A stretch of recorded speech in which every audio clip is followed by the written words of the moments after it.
Olá, turma. Bem-vindo mais uma vez. Bem-vindos ao nosso quarto encontro, nossa quarta aula. Dando prosseguimento ao conteúdo microinformática. Atenção especial, porque o CESP gosta muito de trabalhar com questões sobre microinformática. Normalmente, ESAF é quem mais aborda isso. Em segundo lugar, o CESP, ok? Então, dando prosseguimento, olha só uma pequena revisão. Na aula passada começamos a falar sobre microinformática, conceito de computador, divisão do computador, hardware, software, e começamos a trabalhar com hardware, principais componentes do hardware, CPU, principais subdivisões, principais tipos de memórias existentes no mercado, okay? Memória ROM, principais tipos de memória, definição e função. Memórias ROM, RAM, cache, virtual e secundárias. Falamos também sobre placas-mães e como as memórias normalmente se tornam um assunto mais recorrente em prova, damos uma atenção especial para ela. Falamos um pouquinho mais sobre memória RAM, que é mais abordado, e também sobre memória secundária, sobre HDs. Algumas provas trazem algumas questões um pouco mais técnicas, que exigem um pouco mais de conhecimento do usuário. Ok? Então, o que ocorre? Veremos aqui alguns detalhes sobre algumas questões já vistas em provas. Justo? Eu sempre gosto, mais uma vez, sempre gosto de tentar fazer uma analogia ou trazer para a realidade do aluno esse passo a passo, esse procedimento, esses equipamentos, o funcionamento de cada dispositivo. Então, hoje eu vou falar um pouquinho sobre dispositivos de armazenamento, memória secundária ainda, ok? Este bloco. Falar sobre alguns dos recursos utilizados em dispositivos de armazenamento. Vamos pensar da seguinte forma. Você adquiriu um computador novo, sem sistema operacional, ou com um sistema operacional que não lhe agrade. Então, o que ocorre? Normalmente, você contrata um técnico, e o técnico vai executar determinado procedimento em seu computador. Vai fazer o backup de suas informações, caso seja necessário, algumas informações mais importantes. E a partir daí vai executar um passo a passo de particionamento, instalação do sistema operacional, instalação de aplicativos, atualização de programas, que vai levar entre aproximadamente entre 1 e 3 horas. Justo? O que é que ele faz com este passo a passo? Este passo a passo também é requisitado em prova. Em prova ele nos questiona o que é particionamento, o que é fragmentação, o que é formatação, o que é um sistema de arquivos. Claro que as questões não são com conhecimento profundo, porém eu preciso ter o mínimo de noção sobre este conteúdo para finalizar, para acertar essa questão da prova. Tudo bem? Quadro. Imaginemos o seguinte. Ligamos para o técnico. Cuidado. Aquele técnico que pergunta onde você mora antes de lhe dar o preço, descarte. Porque muitas vezes você mora em uma localidade muito boa, o preço é dobrado, triplicado. Numa localidade não tão boa, digamos assim, menos favorecida, o preço é um desconto menor. Um desconto maior, melhor dizendo. Então, o que ocorre? Preciso disso em meu computador. Qual o valor? Onde você mora? Qual o valor onde você mora? Desligue e contrate outro. Ok? O valor vai variar aí entre 40 e 100 reais de todo o serviço. Ok? Depende, claro, de cada serviço. Cada caso é um caso. Mas imagine, o que o técnico vai executar em nosso computador? Ponto 1. Primeiro procedimento. Ele vai rodar um aplicativo para executar o particionamento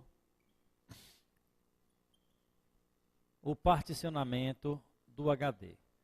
O que é o particionamento do HD? Particionar significa dividir em partes. Tudo bem até aqui?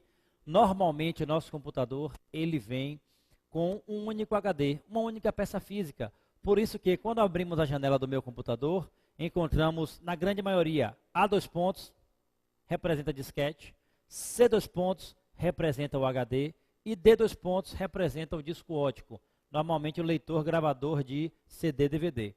Se eu plugo um dispositivo móvel, um pendrive, ou uma câmera fotográfica, ou um HD externo, aparece lá E2, F2, G2, assim por diante. Veremos as funções dessas letras um pouquinho mais adiante. Mas o primeiro passo é particionamento do HD. O que é o particionamento? Ponto 1. Nossa máquina vem normalmente com um único disco físico. Porém, este único disco físico pode ser enxergado pelo sistema operacional, pelo Windows, que é o nosso caso, como um ou mais discos lógicos. Como assim? Comprei um computador, ele possui somente um HD. Então, quando eu abro a janelinha meus documentos, eu encontro A2 pontos, C2 pontos e D2 pontos. Recapitulando. Aqui o flop disk drive, drive de disquete, o hard disk drive, drive de HD e o compact disk drive, drive de CD ou qualquer outra mídia ótica. Quando no particionamento você fala assim para o técnico, olha, divide meu HD em duas partições, sabe por quê? Porque eu quero trabalhar com 2 sistemas operacionais instalados no HD. Eu quero trabalhar com o Windows 2000 e o Windows XP. Eu quero trabalhar com Windows e Linux, sabendo-se que não é mais necessário o processo de particionamento em duas ou mais partições, porque você tem hoje tanto Windows como Linux, onde você pode executá-los diretamente via pendrive. Pluga o pendrive de boot, inicializa o Windows XP e roda direto no pendrive, sem precisar formatar o seu computador para trabalhar com o Windows XP. O Linux, da mesma forma, você já tem o Windows, não quer perder os dados? Sem problema. Não quer instalar o Linux em sua máquina? Baixa da internet gratuitamente a versão Linux móvel, instala no pendrive, pluga o pendrive e inicializa a máquina pelo pendrive. Ok? Mas, originalmente, exemplo, eu em particular, a minha máquina possui um único HD, onde um único HD físico, onde eu criei 2 partições. Em uma partição eu instalei os programas e na outra partição eu instalei os meus arquivos pessoais. Por que isso? Questão, além de organização, também de segurança. Imaginem, tenho o meu HD, no processo de particionamento eu posso informar, necessito de partição única, então vou ter somente C2 pontos representando o HD. Se eu informo, não, eu quero 2 partições, eu vou ter C2 pontos representando o HD e D2 pontos também representando o HD. Em meu caso, acontece isso aqui, olha. Eu tenho C2 pontos, D2 pontos.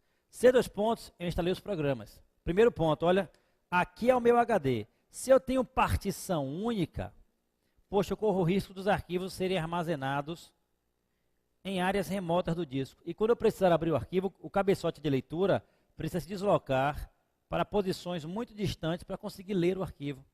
Se eu divido ele em partições, o que ocorre? Cada partição reduz a área de atuação do cabeçote de leitura. Se eu trabalho no disco C2 pontos, o cabeçote só se desloca aqui dentro. Em D2 pontos, somente aqui dentro. É como se eu tivesse um vão e subdividisse aquele vão. E na subdivisão 1 eu armazeno roupas. Na subdivisão 2 eu armazeno sapatos. Então, quando eu quero sapatos, eu vou diretamente à subdivisão 2. Em meu caso, os programas ficam em C2 pontos. Os meus arquivos ficam em D2 pontos. Além de eu ganhar em organização, em desempenho, eu ganho em segurança, porque boa parte dos vírus, boa parte dos malwares, dos programas maliciosos, buscam as informações, buscam afetar as informações que estão onde? Estão na partição C2 pontos, que é a partição onde normalmente está instalado o sistema operacional. Então vai buscar o quê? Formatar C2 pontos, excluir arquivos de C2 pontos, detonar de maneira geral C2 pontos. Então, muitas vezes quando a máquina é invadida, ou infectada, melhor dizendo, por um aplicativo desse com mal intencionado, normalmente os arquivos do disco C são os afetados, são os prejudicados, e os do D são preservados. Poxa, já economizei tempo tendo que recuperar os meus arquivos. Ok? Mas particionar é isso. Particionar é dividir um único disco físico, ou melhor, fazer com que o Windows enxergue um único disco físico, um único HD, olha, uma única peça, em 2 ou mais, aqui é o cabeçote de leitura, em 2 ou mais discos lógicos. Então ele faz mais ou menos isso aqui, olha. Essa área fica para uma partição e esta área para outra partição. Isto aqui o técnico faz em nosso computador em menos de 5 minutos. Coisa rápida. Ele vai passar para o segundo passo, que é um pouquinho mais demorado. Ele vai, olha, após particionar, passo 2, ele vai formatar o disco. Em nosso caso, o HD. Ele vai formatar, ele vai fazer com que o HD possua um formato que possa ser enxergado e trabalhado pelo sistema operacional, pelo Windows. Existem vários programinhas de formatação no mercado. A Microsoft utiliza o Format. Existem vários programinhas de particionamento. A Microsoft utiliza o FDisk. Quando você põe, na verdade, hoje um disco de instalação do Windows, qualquer versão, ele automaticamente inicia o processo de particionamento, formatação, instalação do sistema. Mesmo o usuário com pouca intimidade consegue executar este procedimento com certa tranquilidade. Por quê? Porque é feito a partir de assistentes. Ok? É muito clique, é muito sim, é muito avançar. Claro, chega um momento que ele vai pedir o quê? O serial do Windows, em que você vai precisar digitá-lo para que a instalação siga adiante. A não ser, é claro, que o seu Windows não precise de serial. Formatar. O que é formatar? Um aluno me questionou um dia: Raimundo, formatar não é a mesma coisa que deletar? Selecionar todos os arquivos e apagar? Não, vou formatar meu pendrive. Não é simplesmente apagar. O deletar simplesmente apaga o conteúdo. Tudo bem. O que é que a formatação faz? Ponto 1. A formatação realmente apaga todo o conteúdo existente. Claro que quando eu particionar, a partição também apaga tudo. Partição zero disco. Mas se eu por um acaso não quero particionar, só quero formatar, a formatação apaga todo o conteúdo. Porém, além de apagar o conteúdo, verifica a integridade do dispositivo. Faz uma verificação buscando áreas defeituosas no dispositivo. Localizando essas áreas defeituosas, ele irá gerar um relatório informando capacidade total do dispositivo, capacidade livre, capacidade defeituosa. Ok? Então, não só apaga, também verifica a integridade do dispositivo. Além disso, reorganiza o sistema de trilhas e setores. Reorganiza o sistema de trilhas e setores. Que história é essa? Bom, o esquema é o seguinte. O disco não particionado, imagine que ele vai ter a seguinte aparência, essa aqui. O Windows não consegue trabalhar com o disco sem estar formatado. O que é a formatação? A formatação vai fazer isso aqui com o disco, olha. Vai dividir o disco em trilhas, que são essas linhas circulares concêntricas, percebam a simetria. E cortando com linhas transversais, formando os setores. Então eu tenho aqui trilha 1, 2, 3, 4, assim por diante. Setor 1, 2, 3, 4, 5, 6, 7, 8 e assim por diante. Quer dizer, ele fraciona todo o disco. Claro que isso aqui é uma situação lógica. Ele não risca o disco propriamente dito. Ok? É uma divisão somente lógica. Para quê? Para que quando o usuário armazene um arquivo qualquer, tenha lá arquivo aula 4. O que é que vai acontecer? O disco ele possui um índice, tipo um índice realmente, um sumário, digamos assim, onde quando você manda abrir um arquivo qualquer, ele vai até esse sumário, aula 4, trilha 2, setor 70, e vai até a posição.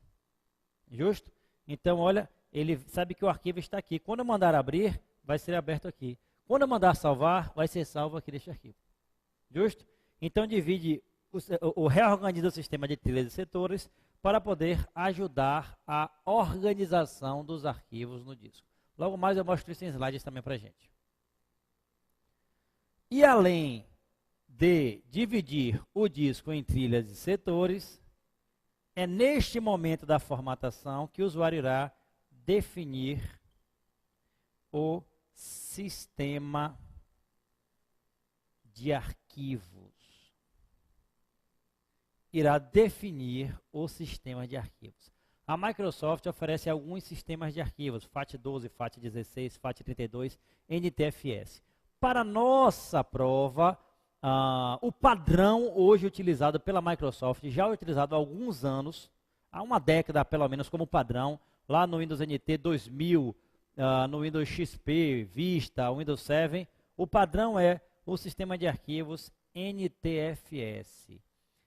nova tecnologia de sistema de arquivos, New Technology File System. Existe também a tecnologia FAT, File Allocator Table, tabela de alocação de arquivos. Como é que funciona isso? Bom, a depender do tipo de sistema de arquivos que eu irei selecionar, que eu vou selecionar, ele vai oferecer melhor desempenho, vai me oferecer maior segurança, ok? Então eu posso trabalhar com um ou com outro a critério. Quando eu mando formatar, ele me pergunta, usuário, qual sistema de arquivos que você deseja trabalhar, sabendo-se que o default, o padrão da Microsoft é o sistema, aqui é o FAT32. É o sistema de TFS. Okay? O FAT12 era somente para disquetes, o FAT16 para HDs de pequena capacidade e o FAT32 para HDs de grande capacidade. Justo? Mas o FAT32 também tem a sua limitação. Então, para HDs de 4 terabytes, 6, 8 terabytes, eu tenho que usar NTFS. Então, por isso que o padrão da Microsoft é NTFS. Logo mais eu falo sobre eles. Vou finalizar esse procedimento aqui.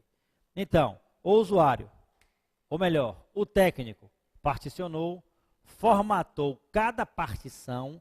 Se eu crio uma única partição, formata aquela partição. Se eu crio duas partições, é necessário que eu formate as duas. Porque se eu formatar uma e não formatar outra, eu não consigo trabalhar com outro HD. Quando eu clicar nele, o Windows me solicita. Essa partição não está formatada. Formatar agora, sim ou não?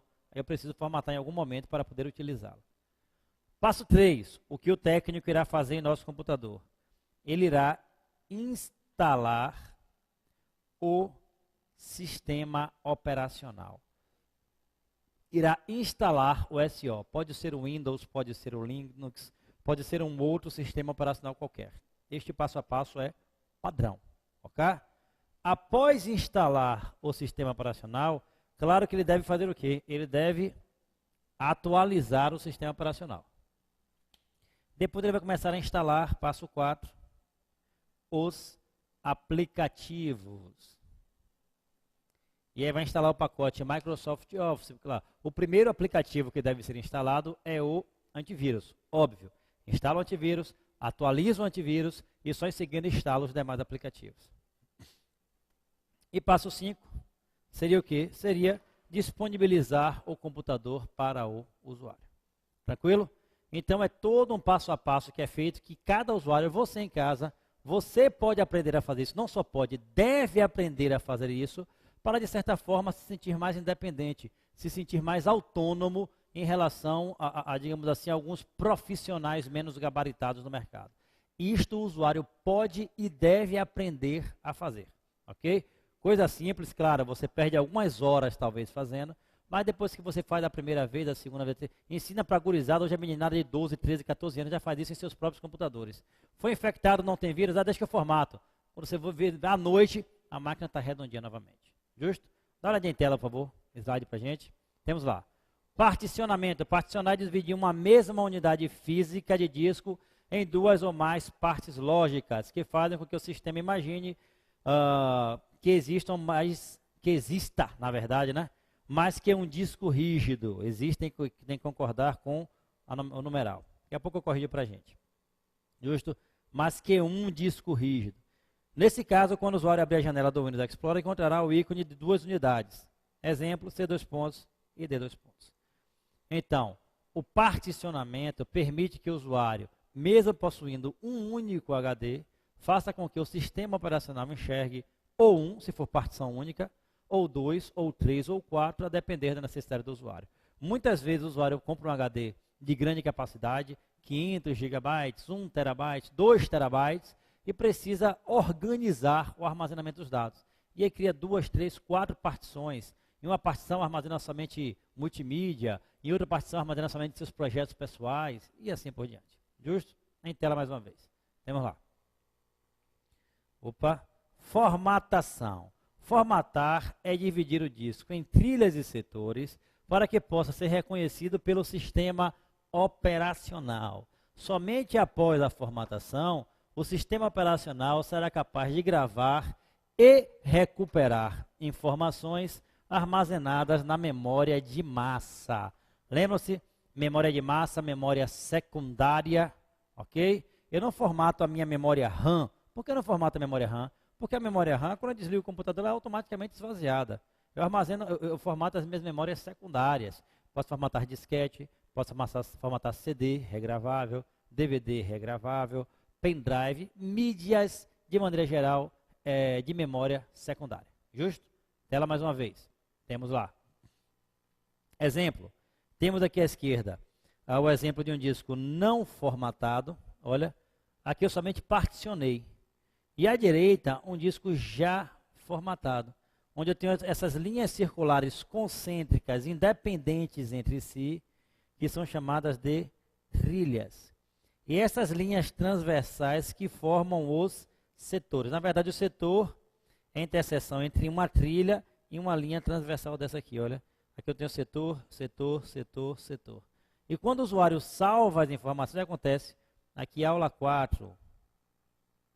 Aula 4 é criada uma referência. Funciona tipo um índice para o usuário, uma tabelinha. Aí tem aqui nome do arquivo, trilha onde está armazenado, setor onde está armazenado. Arquivo, aula 4. Trilha 12, setor 16. Quando o usuário manda abrir o arquivo, o cabeçote faz o quê? Ele vai até essa tabela, detecta. Da tabela, olha, vai diretamente para a posição. Para evitar que ele fique rodando, rodando, rodando, sem conseguir localizar o arquivo desejado. Ok? Entendido formatação. O disco é todo subdividido, o dispositivo é todo subdividido em trilhas e setores, para poder, como se fossem células, para poder armazenar de forma organizada as informações. Justo? Tela mais uma vez, próximo slide, temos lá. Sistemas de arquivos. Sistemas de arquivos, é o que nós comentamos há instantes.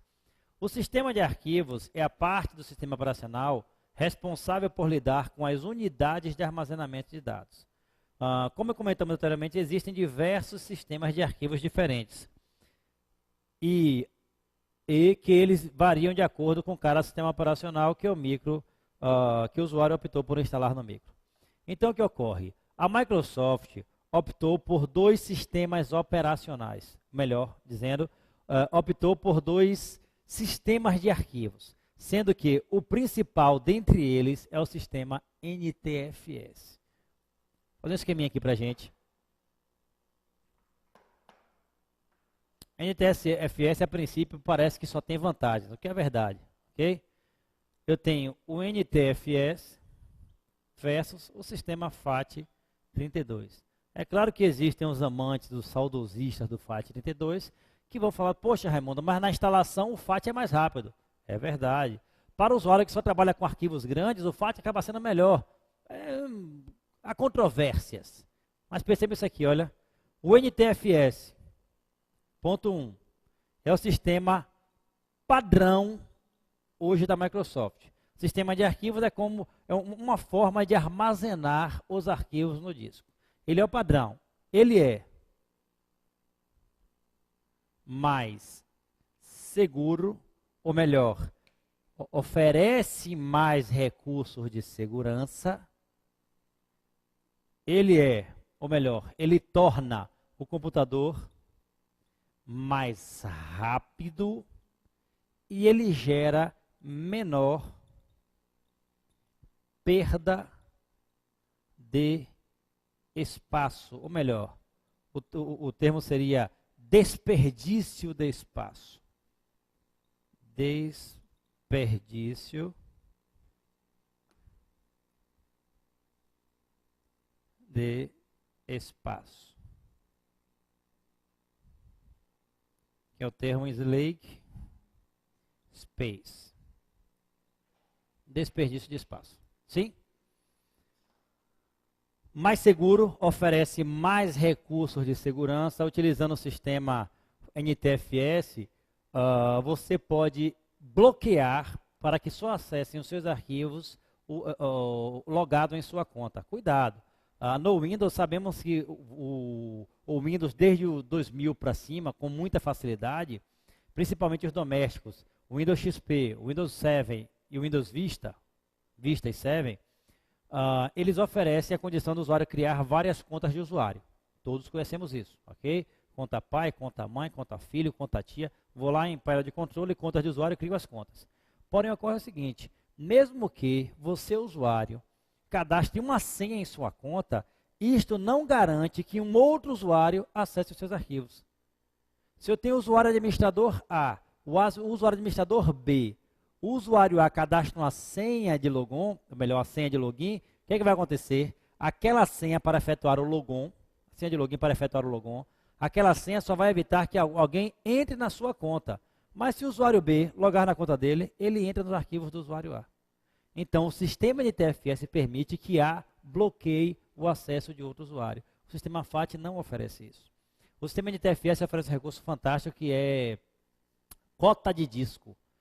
Normalmente, ou corretamente, deveria existir um único usuário administrador cadastrado no sistema e todos os outros usuários comuns ou usuários limitados, onde esse administrador gerenciaria realmente o bom funcionamento da máquina. E ele poderia fazer o seguinte, olha, para evitar que aquele irmão que gosta de baixar muitos filmes, muitos jogos, sobrecarregue o HD, ele pode definir para cada usuário de conta padrão, de conta comum, uma cota do HD. Usuário X, 100 GB, usuário Y, 50 GB, usuário Z, 30 GB. Isso para cada usuário, porém só é permitido também caso o usuário formate a máquina utilizando o sistema NTFS, o que é padrão. Ok? E o desperdício de espaço. Bom, existe um termo que precisamos conhecer, que é o termo chamado cluster. Cluster é a menor área de armazenamento no disco. O cluster é a menor área de armazenamento no disco. Quando eu formato o meu disco, olha, isso aqui é padrão, disquete, HD, não importa, é padrão. O que é que vai acontecer? Cada setor desse aqui, isso aqui é um setor, possui a capacidade para armazenar 512 bytes, 512 caracteres. Ok? Tranquilo? Então, possui a capacidade de armazenar 512 caracteres. Independentemente de trabalhar no CD, desculpe, independentemente de CD, o funcionamento é um pouquinho diferente. Independentemente de trabalhar no HD, de trabalhar com disquete. Justo? Mas veremos isso no próximo bloco. Até lá.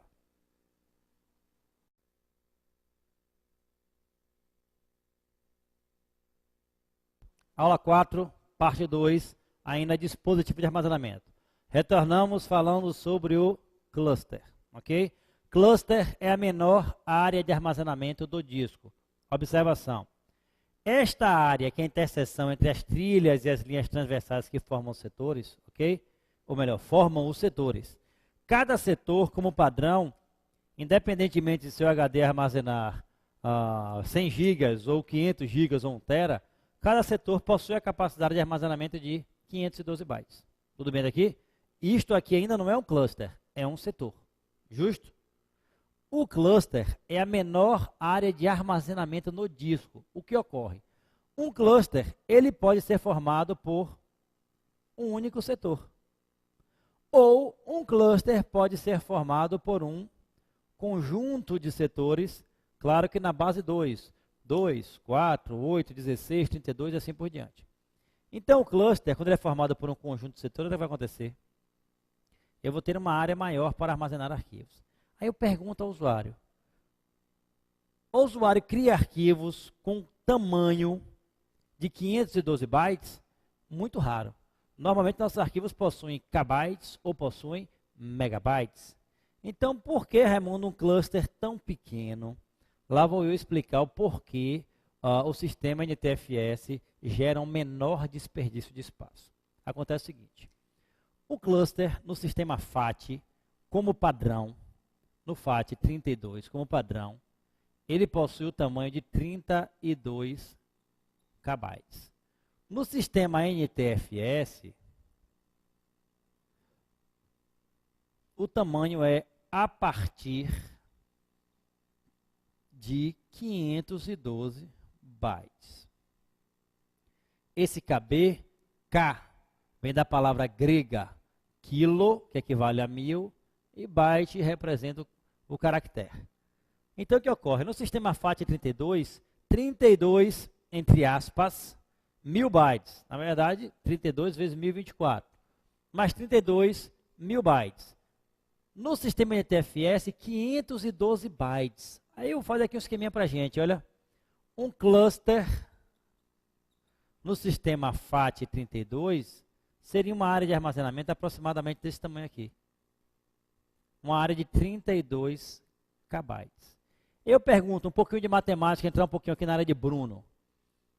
Se um cluster armazena 512 bytes, quantos clusters são necessários para formar 32 KB? Se eu tenho lá, divido 32.000 por 500, vou ter quanto? Vou ter 64 setores. Aí forma um cluster. Mas eu ainda penso, poxa, normalmente, Raimundo, meus arquivos são maiores que isso aqui. Tudo bem, lá vou eu. O cluster do sistema NTFS. NT, nova tecnologia de sistema de arquivos. Imagine que o cluster do sistema NTFS tem um tamanho de 512 bytes. Equivale a um setor. Para que tanta informação? Para entendermos isso aqui agora, olha. Caso o usuário necessite armazenar um arquivo texto, com o tamanho de 1,3 KB, o tamanho do arquivo a ser armazenado é de 1,3 KB. Sabendo disso, qual dos dois sistemas, o FAT ou o NTFS, utilizará o maior número de clusters? O arquivo é de 1,3 KB. Tudo bem? No sistema FAT, o cluster tem 32 KB. Poxa, com certeza 1,3 cabem dentro de 32. Perfeito. Mas 1,3 quilos não cabem dentro de 512.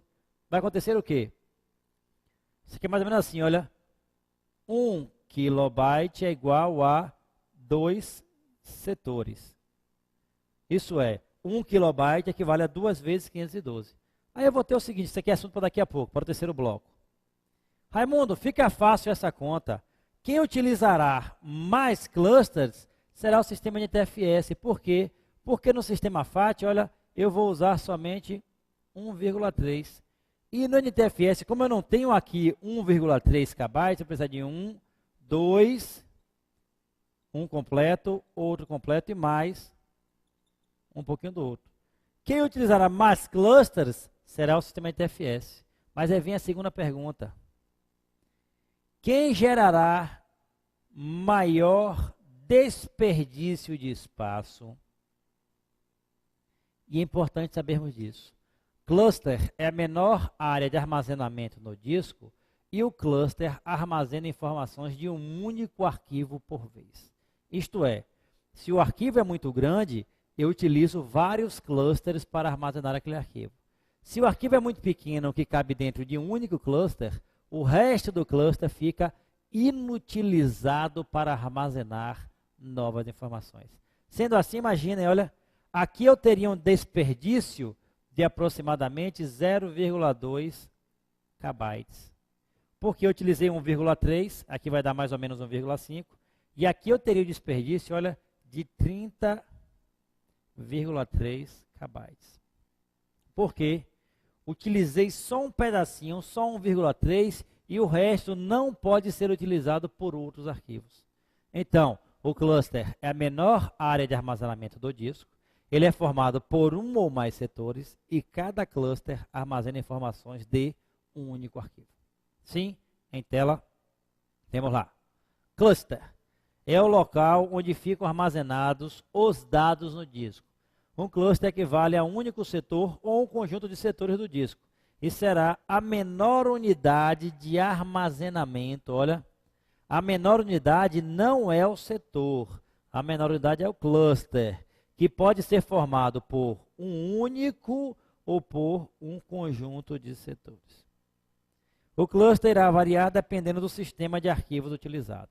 Aí lá vou novamente para a historinha. Poxa, Raimundo, mas como o usuário, praticamente 99,9% dos arquivos do usuário possuem mais que 32 KB, por que usar um NTFS tão pequeno? Pelo seguinte, somente quando no momento que você instala em seu computador o seu sistema operacional e seus aplicativos, só aí você já armazenou em sua máquina entre 20 mil e 40 mil arquivos. Não tem um único arquivo do usuário, são todos arquivos do sistema. E algo em torno de 90 a 95% desses arquivos são menores que 32 KB. Então o que ocorre? Quando eu penso em arquivo do usuário, eu percebo, poxa, o arquivo é maior que 32 KB, valeria a pena usar o FAT. Mas quando eu penso que existem muito mais arquivos do sistema do que arquivos do usuário, e estes arquivos do sistema são minúsculos muitas vezes, a grande maioria deles, o sistema NTFS se torna muito melhor do que o FAT. Não é à toa que a Microsoft optou pelo sistema NTFS em detrimento do sistema FAT. Ok? Claro que ele não preteria o usuário de utilizar o sistema FAT. Ele usa como padrão NTFS, porém ele oferece a condição do usuário, a seu critério, no momento da formatação do disco, optar pelo sistema FAT32. Perfeito? Tranquilo até aqui? Tudo bem? Eu sei que são informações um pouco mais técnicas, mas podemos com muita facilidade encontrarmos a questão dessa em prova. Claro que questões relacionadas à definição, o que é o particionamento, o que é a formatação, o que é um cluster, o que é um setor, ok? Cluster é a menor área de armazenamento em disco, pode ser formado por um ou mais setores, certo? Como poderia encontrar, o setor é a menor área de armazenamento no disco, pode ser formado por um ou mais clusters. Errado, ok? Tela mais uma vez, vamos lá, seguindo. Próximo slide, fragmentação. Bem, a fragmentação é uma praga, principalmente no ambiente Windows.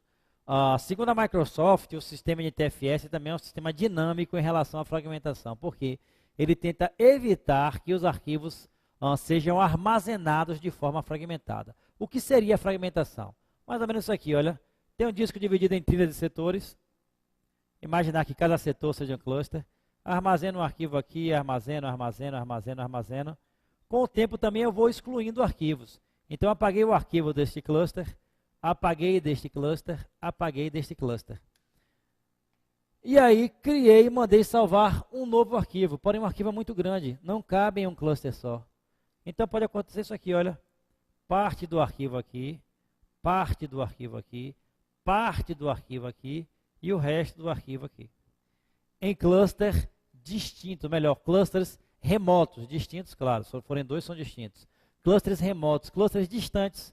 E o que vai acontecer? Quando o usuário mandar abrir, solicitar a abertura do arquivo, o cabeçote vai se deslocar, girar, se deslocar, ler, girar, ler e só depois enviar para a memória RAM essa informação.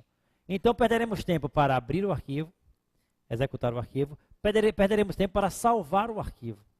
Então a fragmentação, ela ocorre quando o arquivo é armazenado em áreas não contíguas, não contínuas do disco, ok? Em áreas intercaladas do disco. Olha, um pedaço, um cluster aqui. O interessante seria o quê? Todo este arquivo estará armazenado em clusters contíguos, para tanto a leitura quanto a gravação ser mais rápida. Porém, independentemente do sistema operacional, sempre há um pouco ou muita fragmentação. No tempo do 98, isso era muito comum. 2000 melhorou, XP melhorou, Vista, 7, ok? Linux, muito bom em relação ao controle de fragmentação. Tanto que o próprio Windows, lá em seus acessórios, ferramentas de sistema, possui um programa chamado desfragmentador de disco, onde o usuário deverá executá-lo periodicamente. Navega muito na internet, cria muito arquivo, apaga muito arquivo, pelo menos a cada 3 meses, a cada trimestre você roda. Detalhe, o desfragmentador pode interferir diretamente no desempenho final do computador. Por quê? Se você tem milhares de arquivos fragmentados, a todo momento você vai precisar abrir aquele arquivo, salvar aquele arquivo, e o procedimento será lento. Se você possui o arquivo desfragmentado, tanto a leitura quanto a gravação será muito mais rápida. Ok? Dá uma olhada em tela, por favor. Vamos lá. Fragmentação. É a desorganização dos arquivos no disco causada durante o processo de leitura, gravação e exclusão dos arquivos. Para se corrigir a bagunça gerada pela fragmentação, provocada involuntariamente durante a utilização do micro, o industrial da configuração padrão do seu desfragmentador de disco. O desfragmentador deve ser utilizado sempre após o usuário, principalmente, executar uma outra ferramenta chamada limpeza de disco. Bom, se eu excluo arquivos, vou até a internet, excluo histórico, excluo arquivos temporários, excluo os cookies, acesso minha pasta, meus documentos, apago, faço aquela faxina manual até que eu não acesse a ferramenta limpeza de disco, que existe uma ferramenta que faz isso para o usuário em relação aos arquivos desnecessários e criados pelo sistema. A ferramenta de limpeza de disco não vai saber quais são meus arquivos que não prestam mais. Ela vai buscar arquivos temporários criados pelo Word, pelo Excel, pelo Windows, pela internet e vai apagar esses arquivos.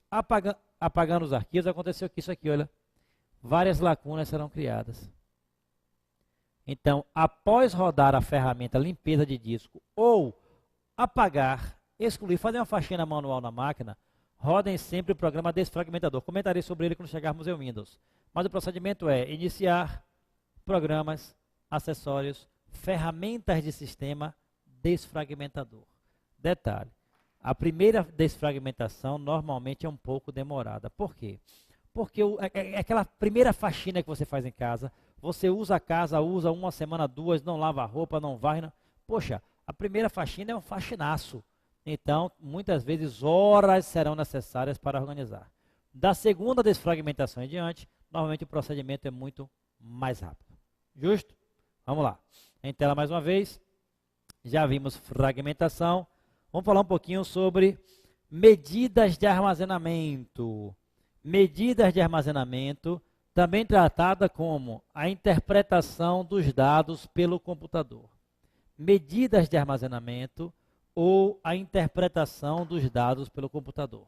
Bem, tudo no mundo possui algum tipo de medida.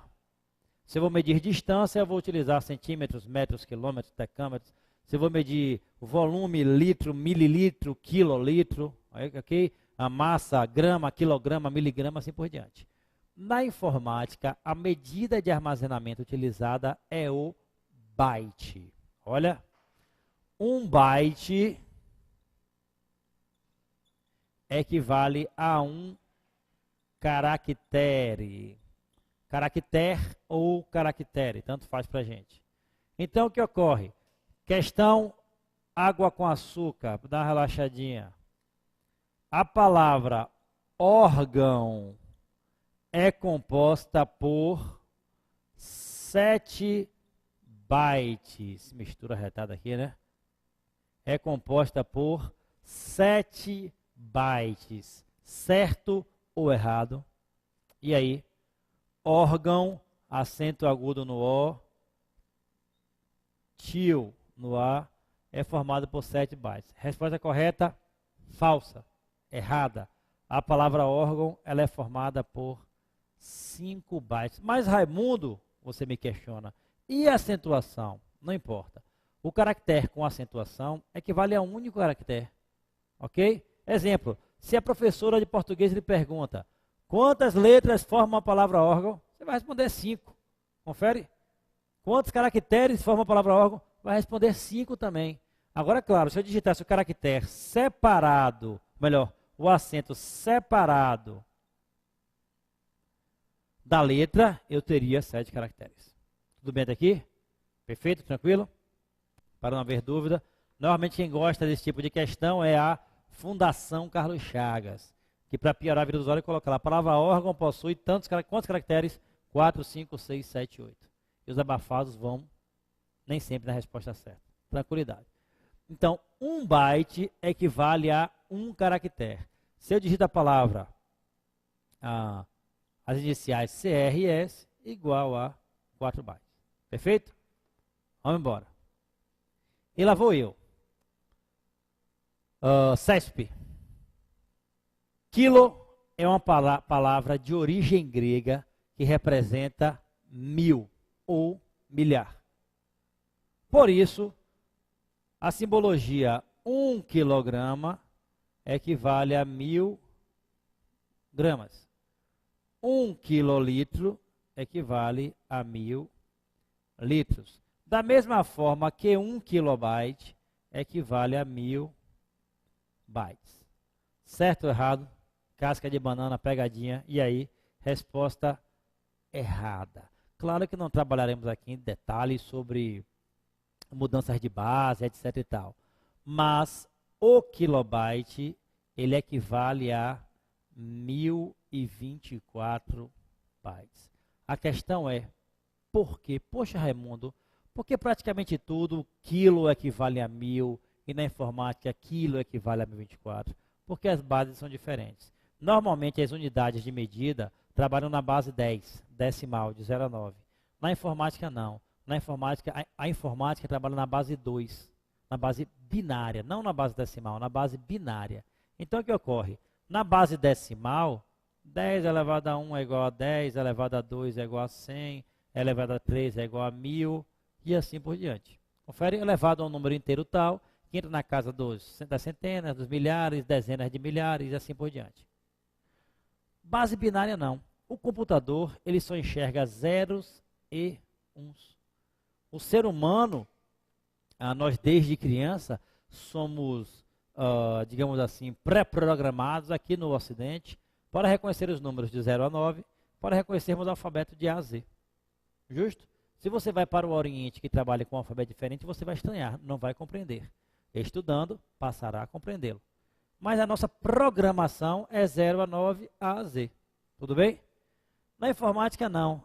O sistema só se comunica com zeros e uns, onde as combinações de zeros e uns equivalem aos caracteres que nós conhecemos. Exemplo, se eu utilizar uma máquina datilográfica, vou até o teclado, mesmo que o teclado seja elétrico, pressiono A, pá, e aí no papel, puf, imprime A. Por quê? Aquela máquina está ligada por uma haste, onde na ponta da haste existe o A desenhado impresso, que vai bater na fita e vai imprimir no papel. É um processo mecânico ou eletromecânico. Na informática não, é um procedimento eletrônico. Quando eu pressiono o A no teclado de um computador, o que vai acontecer? São enviados pulsos elétricos para a CPU, onde a CPU vai receber aqueles pulsos elétricos e vai entender, opa, ele quer que desenhe tal caractere. Exemplo, se eu pressiono o número 2, linguagem humana, quando chegar a CPU, ela vai entender isso aqui, vai receber isso aqui, 00000010. Se eu digito o número 4, ela vai receber 00000100. É isto que o computador entende. Então o que ocorre? 0 e 1, aqui base 10, de 0 a 9. Aqui base 2. Então 2 elevado a tal, 2 elevado a x, que se aproximasse ao máximo de 1000. Para ficar dentro da casa dos milhares. Então, 2 elevado a 10 equivale a 1024. Então, sempre quando nós falarmos sobre medidas de armazenamento, eu sempre vou multiplicar por 1024 e vou dividir por 1024. Sempre. Questão 7 que eu vou colocar em nosso simulado. Ele colocou lá um arquivo de um tamanho X e perguntou se em um disco com capacidade de armazenamento Y, caberia aquele arquivo. Só que ele trouxe uma medida em milhões, outra medida em milhares. Então o usuário precisa fazer uma divisão, uma multiplicação, não lembro qual era no momento. Então o usuário precisa saber que falou sobre armazenamento de dados, trabalho com medidas multiplicadas ou divididas por 1024. Como assim? Dá uma olhada em tela mais uma vez. Temos lá. O byte, um byte, ou um caractere, ele equivale a 8 bits. 8 bits, aquela combinação de zeros e uns. Combinação de zeros e uns. O exemplo que eu dei do número 2 e do número 4. Cheguei na casa dos kilobytes. Kilo vem do grego que significa 1000 ou milhar. Se fosse uma base decimal, eu faria o quê? Pegaria 1, multiplicaria por 1000. Ou pegaria 10 elevado a 1000.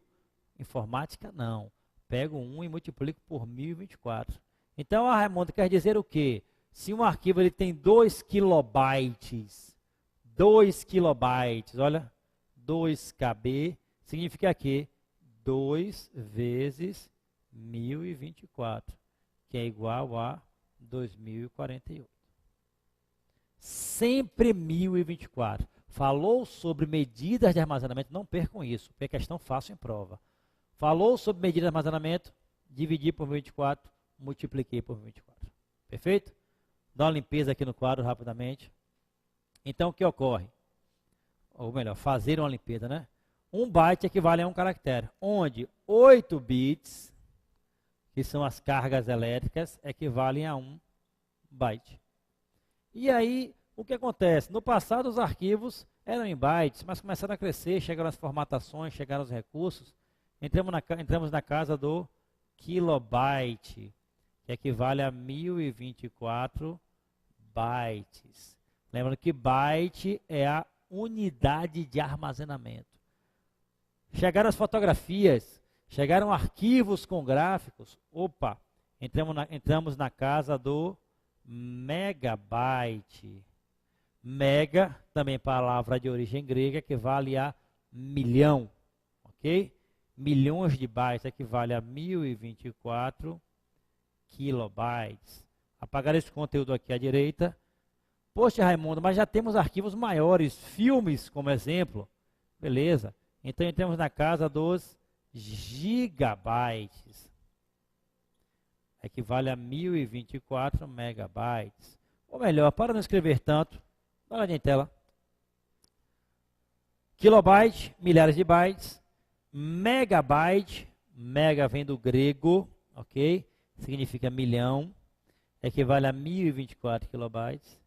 Gigabyte, normalmente os computadores hoje em dia trazem em sua memória a capacidade de 2 GB, 4 GB, 3, 6, 8, 12, a depender da necessidade do usuário.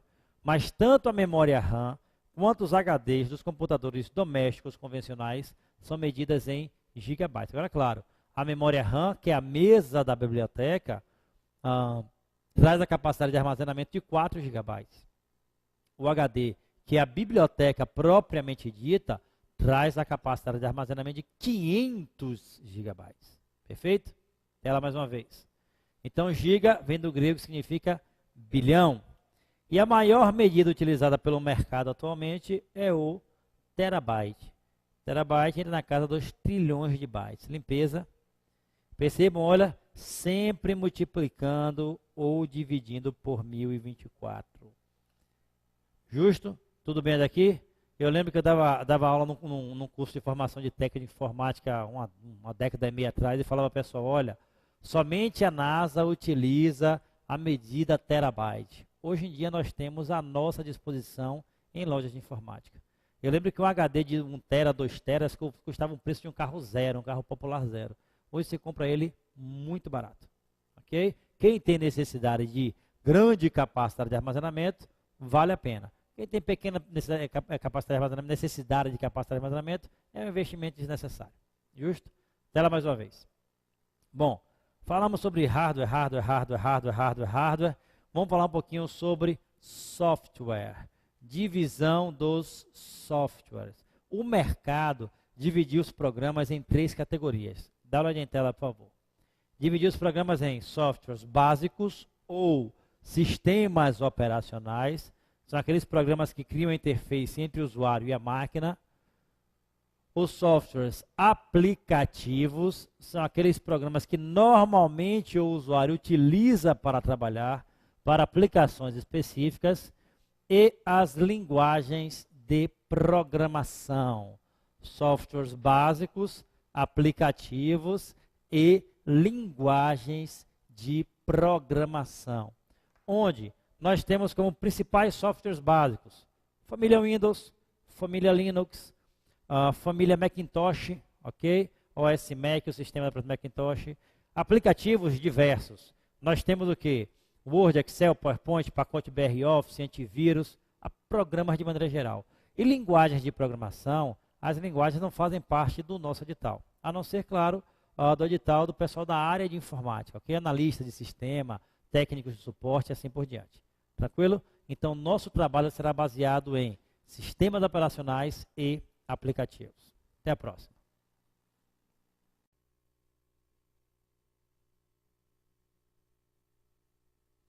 Vamos lá, pessoal. Parte 3, ainda trabalhando com divisão do software. Então, primeiro o programa instalado pelo usuário no computador, o programa que vai criar a interface, a interação entre usuário e máquina, vai fazer inclusive a conversão de linguagem humana para linguagem de máquina. Após o processamento, vai reconverter de linguagem de máquina para linguagem humana novamente. Ok? Então, o primeiro programa é o sistema operacional. Dá uma olhadinha na tela, por favor. Nós temos aí alguns exemplos de sistemas operacionais. Pega uma canetinha para a gente. Nós temos, olha, a família Windows, Windows NT, Windows 2000, Windows XP, Vista, Windows 7. Família Linux, a Unix, o MS-DOS, que também é da Microsoft, que foi substituído pela família Windows. Ok? Os macOS, de maneira geral, Leopard, programas diversos.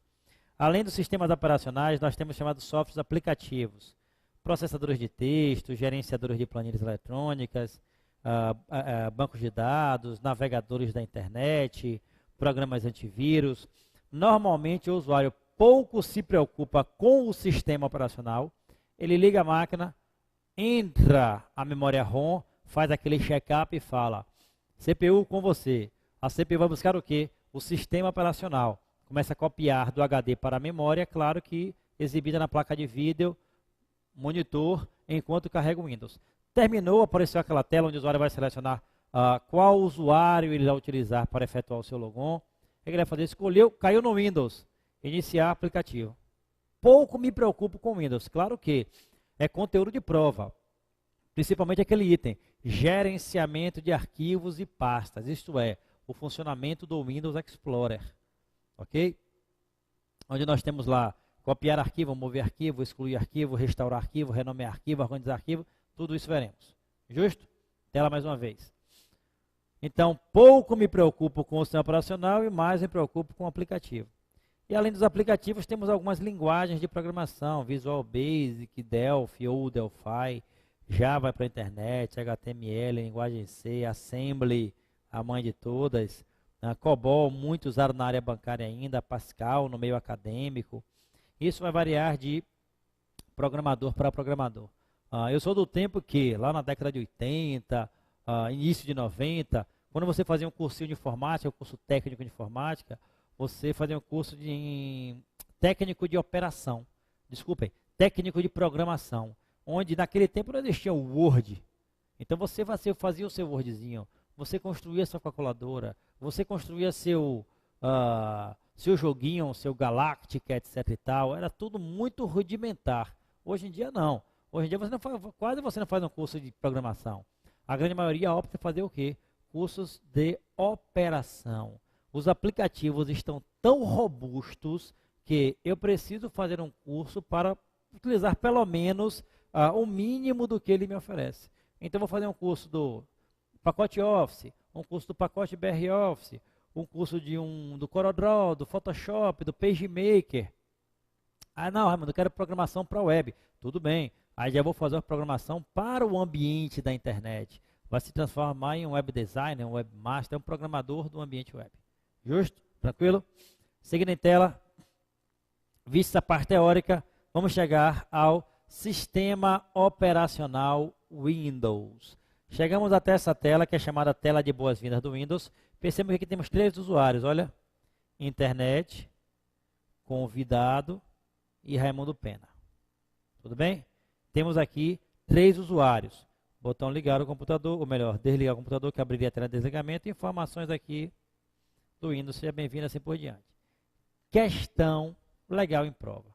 Como nossa prova é no formato certo e errado, espero que seja, apesar de que o CESP ainda traz provas no formato ABCDE também, ok? Vou fazer uma questão aqui na mescla. Olha.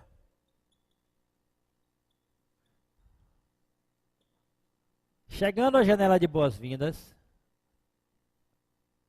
para ter acesso ao desktop, o usuário deverá efetuar o 2 pontos. logoff, B, login, C, logon. E aí, chegando à tela de boas-vindas, para ter acesso ao desktop, o usuário deverá efetuar o A, B ou C. Resposta correta, letra C de casa. O logon é o procedimento de acesso à sua área particular, à sua área restrita. E você me pergunta, e o login? Eu não efetuo o login? Não. O login são as informações que você utiliza para efetuar o logon. O login, na verdade, é composto por nome do usuário e senha deste usuário. Muitos tratam o login somente como usuário. Digite aqui o seu login e a sua senha. Também não está errado, ok? Mas o login, na verdade, é o conjunto de informações que você possui para efetuar o logon. Você vai até um caixa rápido, vai fazer um saque. Então você pega o seu cartão e insere no caixa rápido. Você informou o usuário. Ele abre a telinha, digite a senha. Você digitou a senha, você efetuou o logon. Você entrou em sua área restrita para ali efetuar as suas operações. Você vai checar o seu e-mail, usuário e senha. Efetuou o logon, passou pelo chamado servidor de autenticação, que verifica o usuário e a senha. E a partir daí você consegue ter acesso à sua área do sistema. Tudo bem? Então, efetuado o logon, utilizando seu login, suas informações, o usuário terá acesso ao quê? Terá acesso ao desktop do Windows. Lembrando-se que o padrão das provas ainda é em cima do sistema operacional Windows XP. Eu prometi para vocês lá no passado que qualquer novo conteúdo diferente do edital que saia, eu vou disponibilizar para vocês material. O curso tem uma limitação de tempo, ok? Que eu não vou poder retornar para dar aula. Mas saindo, vocês têm meu e-mail. Raimundo, saiu material sobre tal conteúdo. Entre em mais detalhes sobre tal conteúdo. Mandem material para mim requisitando, em cima do edital que for publicado, que eu mandarei para vocês material complementar. Ok? Tudo bem? Independentemente da prova de delegado, da prova de agente, da prova de escrivão, mandem o material, o edital que eu mando material complementar tranquilamente. Mesmo o curso tendo expirado, a gente mantém um contato pós-curso. Tranquilo? Então, nosso padrão ainda é o Windows XP. Selecionei o usuário, digitei a senha, confirmei. Aconteceu o quê? Tenho acesso ao desktop do Windows, a área de trabalho do Windows. Dá uma olhada em tela, por favor.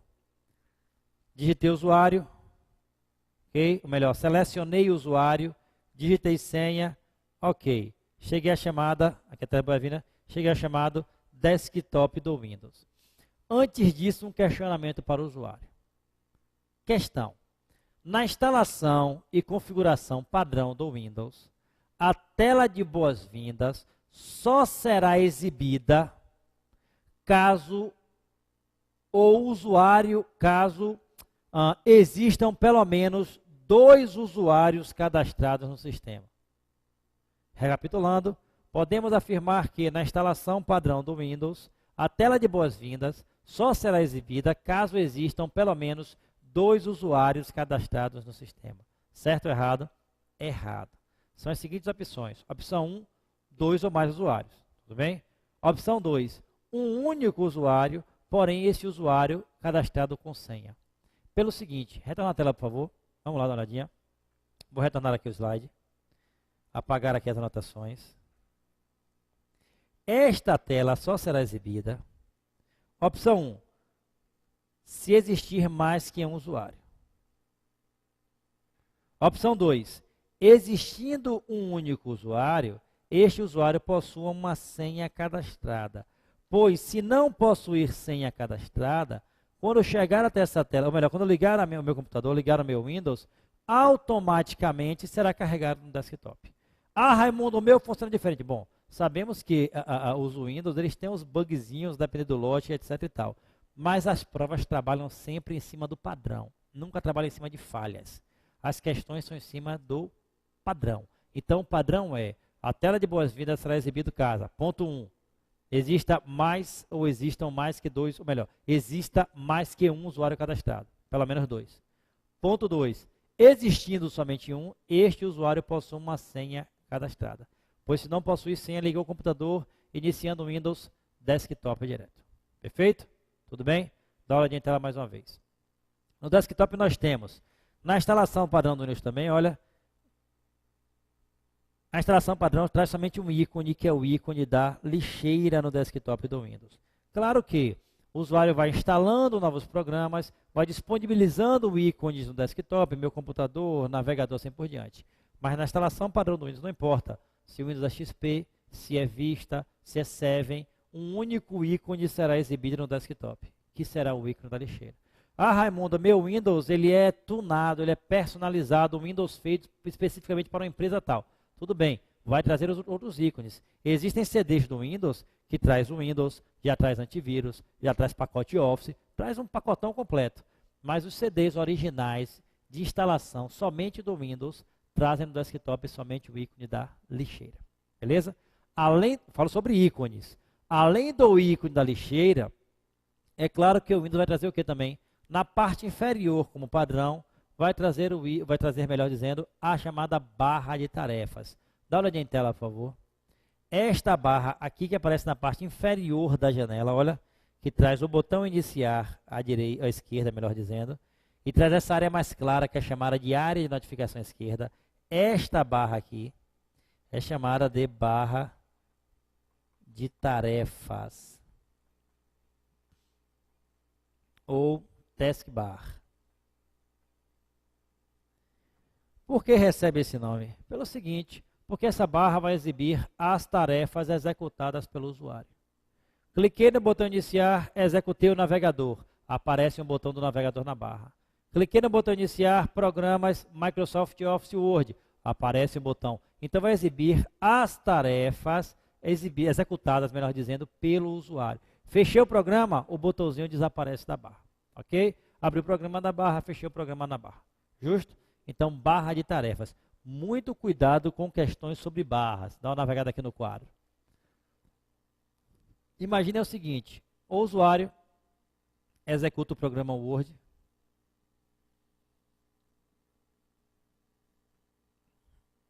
E aí vem a seguinte questão.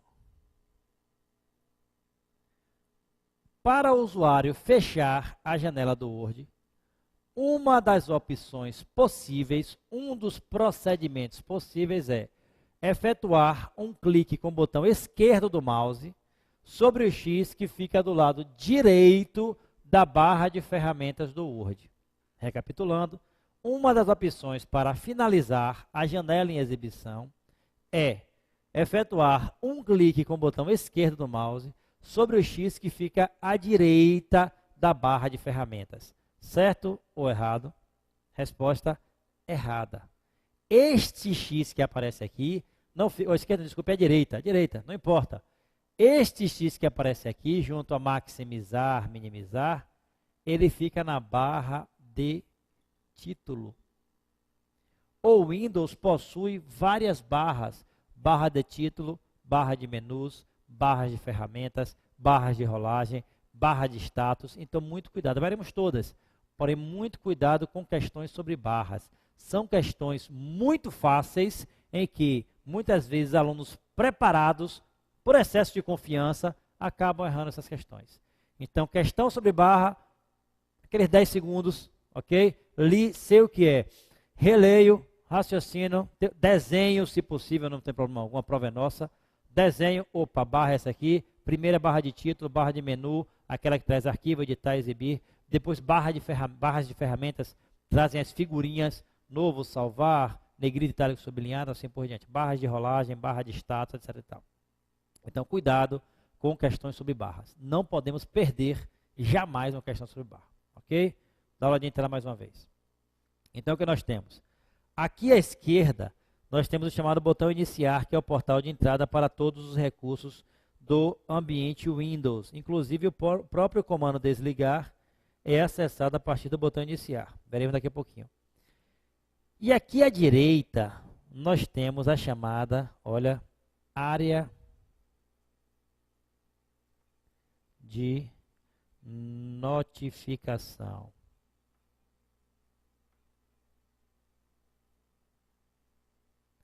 Área de notificação. Bem, Aqui é uma atenção especial porque algumas bancas trazem isso aqui como bandeja do sistema. Bandeja do sistema. Por que isso? Porque no passado a Microsoft chamava essa área, onde como padrão traz o relógio, traz o íconezinho do controle de volume, um alto-falantezinho. E aí eu vou instalando novos programas, traz ícone do antivírus, ícones do MSN, ícones de programas gerenciadores de download, Skype e assim por diante, ok? Mas essa área, que também vem numa cor diferenciada do resto da barra, é identificada como bandeja do sistema. Dá uma olhadinha nela mais uma vez. Bandeja do sistema. Era chamada assim até o Windows 2000.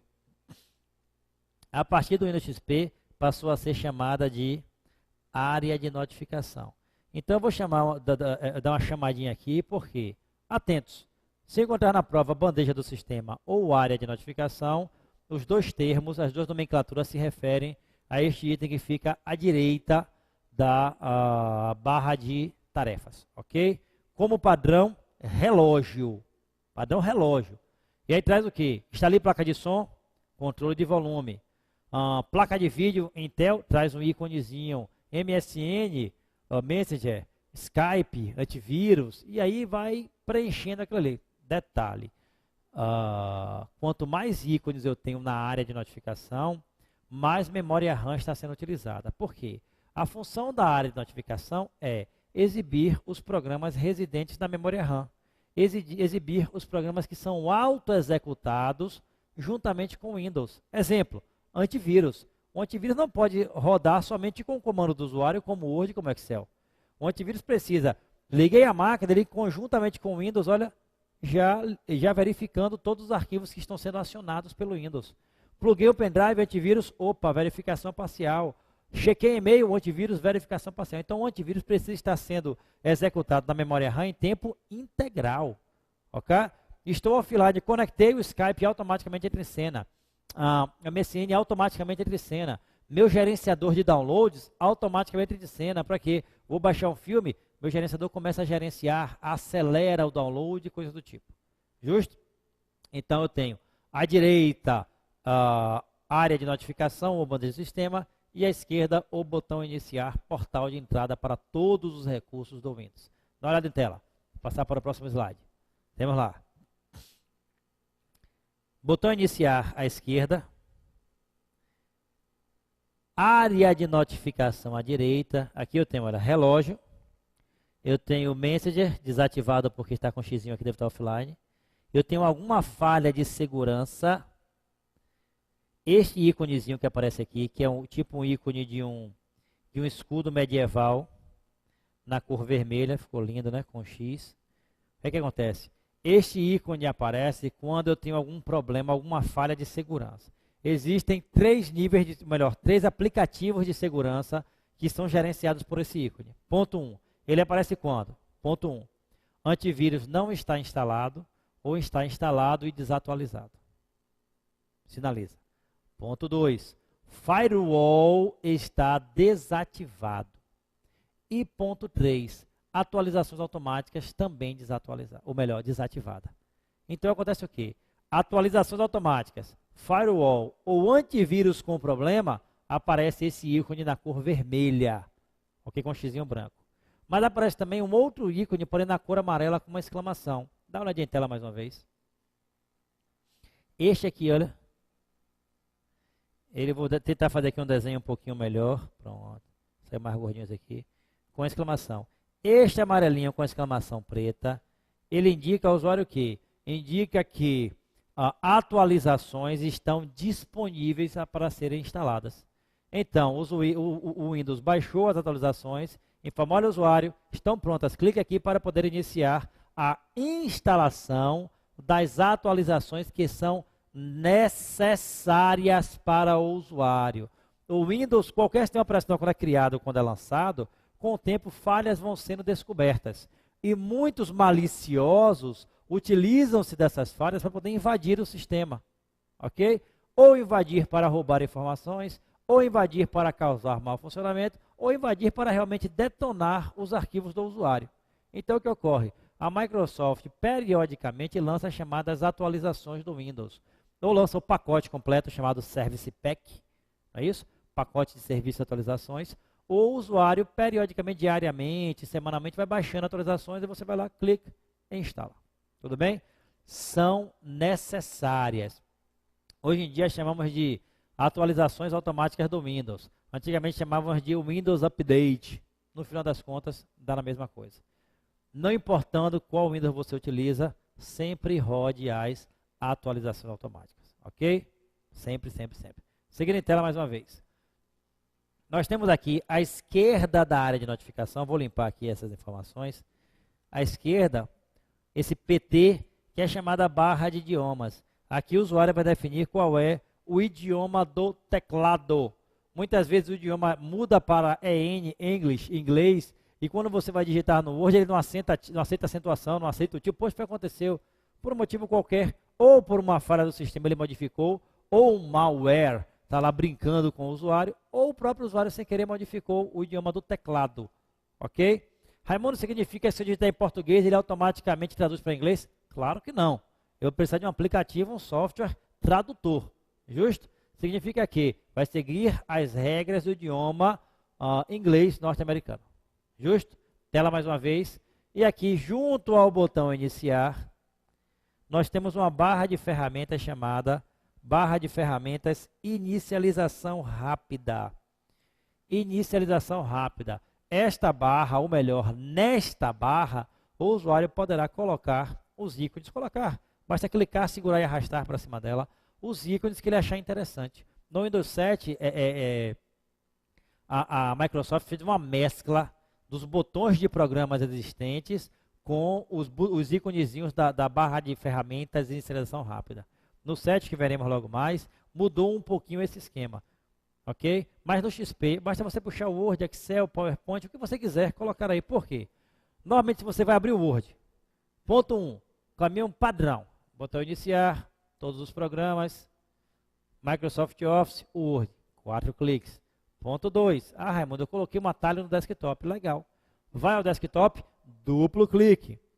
Opção 3, arrasta o ícone aí para a barra. Vai aparecer o íconezinho do Word, basta um único clique. Então é a forma mais rápida de acessar qualquer programa. Se você não quer mais o programa aí, clica com o botão direito, excluir e confirma.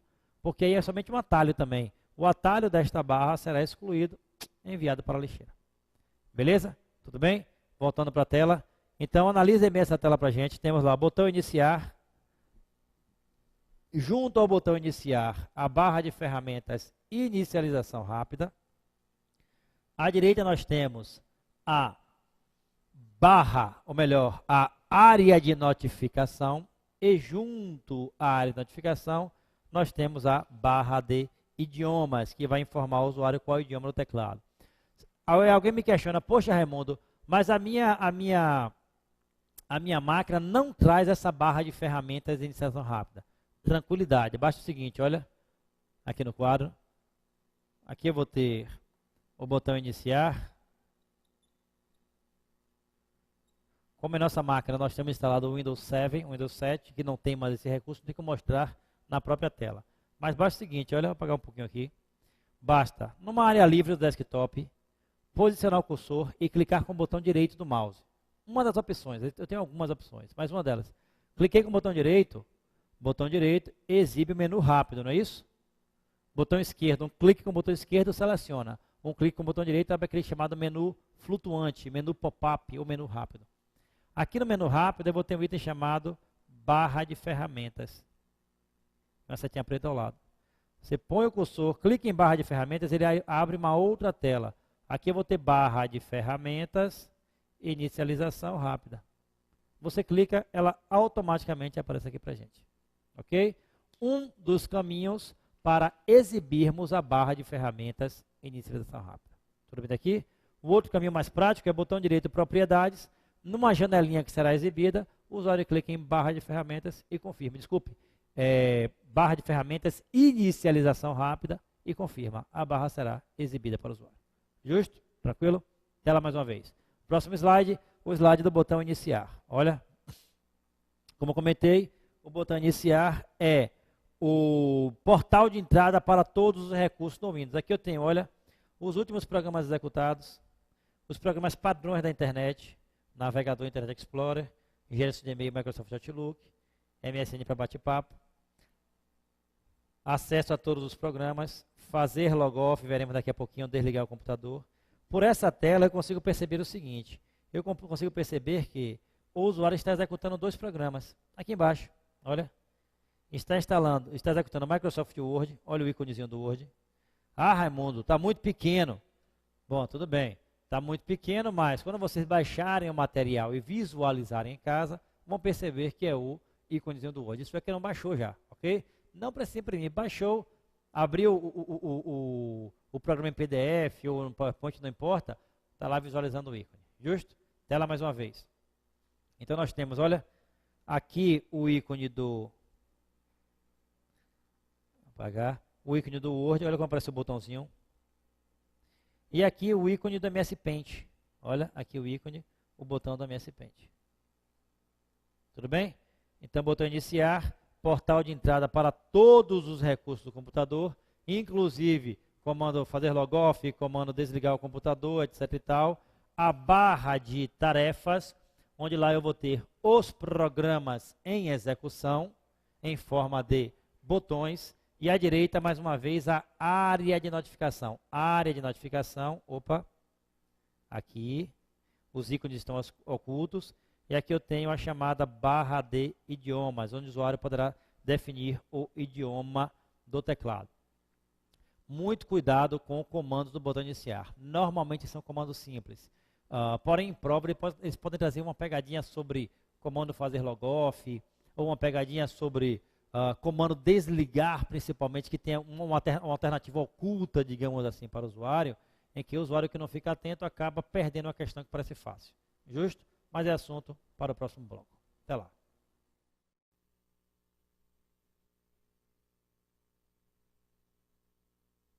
Parte 4, aula 4, em tela mais uma vez. Temos lá, botão iniciar. Bom, vamos começar aqui falando sobre o comando fazer logoff. O comando fazer logoff traz algumas informações interessantes para a gente. Perceba que o botão fazer logoff oferece 2 recursos, 2 botões. Botão trocar usuário e botão fazer logoff. Como nossa prova CESP, o padrão é certo e errado, ok? Por mais que eu encontre uma questão ABCDE, mas o padrão é certo e errado. Vamos trabalhar um pouquinho em cima desses botões, ok? Primeiro item, botão fazer logoff. Imaginemos a seguinte situação.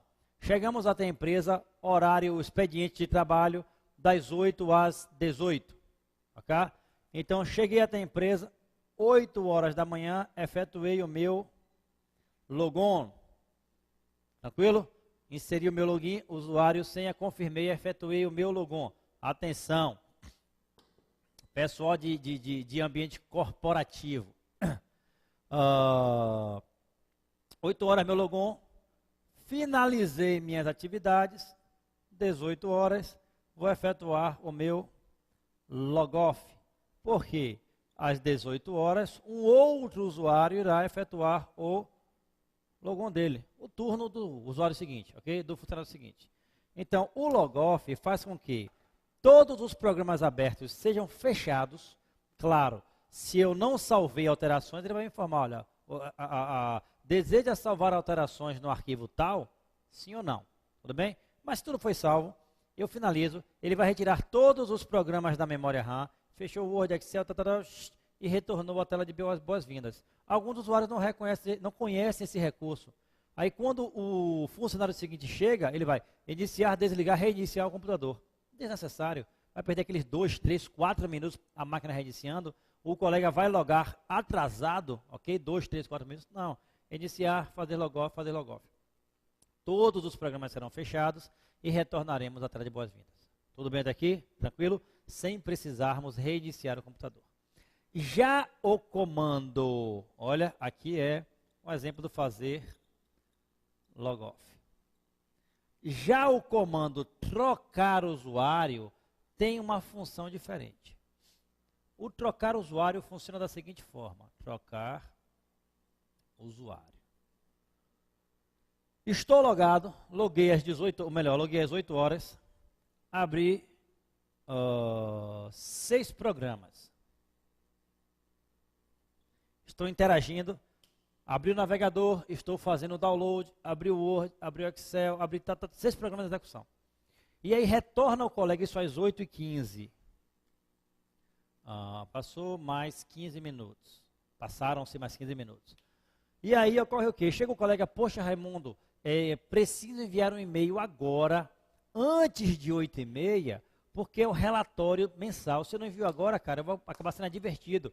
Posso sofrer até uma penalidade de suspensão.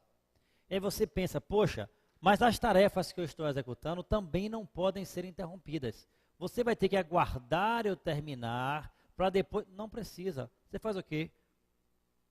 Simplesmente iniciar, fazer logoff, clica no comando trocar usuário. Em tela mais uma vez, olha nele. Clica no comando trocar usuário. Quando você ativa o comando trocar usuário, o que é que vai acontecer?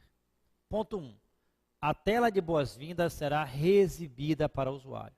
Ponto 2. Nenhum dos programas que o usuário está executando será finalizado. Isto é, todos os programas continuarão rodando em segundo plano e você permitirá que um outro usuário efetue o logon também no computador. Isso é, 2 usuários estarão logados ao mesmo tempo. Você em segundo plano e o outro, o colega, em primeiro plano. Ele vai poder conectar também, enviar o e-mail dele, fechar o programa, fazer logoff e você entra novamente no usuário. Quer dizer, lembram-se de uma das características do Windows que é multiusuário? O Windows é multitarefa porque eu consigo executar vários programas ao mesmo tempo. Ele é multiusuário porque 2 ou mais usuários podem estar logados na mesma máquina, no mesmo Windows ao mesmo tempo também. Então, o comando trocar usuário, diferentemente do comando fazer logoff, ele não fecha os programas para exibir a janela de boas-vindas. Fazer logoff, fecha os programas, tela de boas-vindas. Trocar usuário, mantém os programas em execução, tela de boas-vindas, ok? Permite que 2 ou mais usuários estejam conectados ao mesmo tempo. Muito prático, muito legal. Você em casa, seu computador é compartilhado. E o que ocorre? Você chegou o seu horário, o senhor terminou, veio o irmão domingo e fala, olha irmão, agora é minha vez, são as minhas 3 horas de navegação. Você está baixando um filme, no meio do filme, aí poxa, eu vou ter que cancelar negativo, você vai lá iniciar, trocar o usuário, fazer logoff, trocar o usuário. Retornou, ele vai logar, seu filme continua baixando, quando você voltar a usar a máquina, já foi finalizado o download. Agora é claro, quando você usa o comando trocar usuário e um outro usuário loga, claro que o desempenho do computador irá reduzir. Por quê? Porque já existirão programas sendo executados, utilizando a CPU, utilizando a memória, utilizando recursos gerais da máquina. Quando ele for utilizar a máquina, pode ficar um pouquinho mais lenta. Justo? Tranquilo? Beleza? Tela mais uma vez. Próximo comando do botão iniciar, o comando desligar o computador. Olha, comando desligar o computador. Detalhe, uma questão excelente para formato ABCDE. Trazer aqui mais para a esquerda do quadro. Imaginem, A, B, C, D, E. Que a partir dela fazemos um acerto e errado também tranquilamente. Somente um. Eu tenho, olha, 5 comandos. Apesar de nós termos 4 botões, como um dos botões me oferece 2 comandos, nós temos 5 comandos disponíveis a partir do botão, a partir da janela desligar o computador. Comentário sobre ela, em tela. Temos lá, primeiramente, o usuário ativou a janela e resolveu cancelar, resolveu não executar nenhum procedimento existente. O que é que vai acontecer? Vai clicar sobre o botão cancelar. Desculpem, tranquilo. Segundo, botão reiniciar. O usuário clicou em iniciar, desligar o computador. Na janela, ele clicou sobre o botão reiniciar. O que é que vai acontecer com reiniciar? No reiniciar, o computador será desligado e religado automaticamente, sem a necessidade do usuário pressionar nenhum botão diretamente no gabinete. Ok? Comecei a usar a máquina, travou o Word, travou o Excel, o Windows dando mensagem, isso é, o Windows não está mais conseguindo gerenciar os programas na memória. Alternativa, reinicia o computador.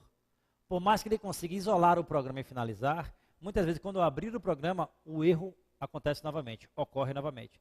Então eu vou iniciar, desligar, reiniciar. Ele desliga, carrega tudo novamente na memória zerado, e a princípio já pode, só esse procedimento pode resolver o problema em questão.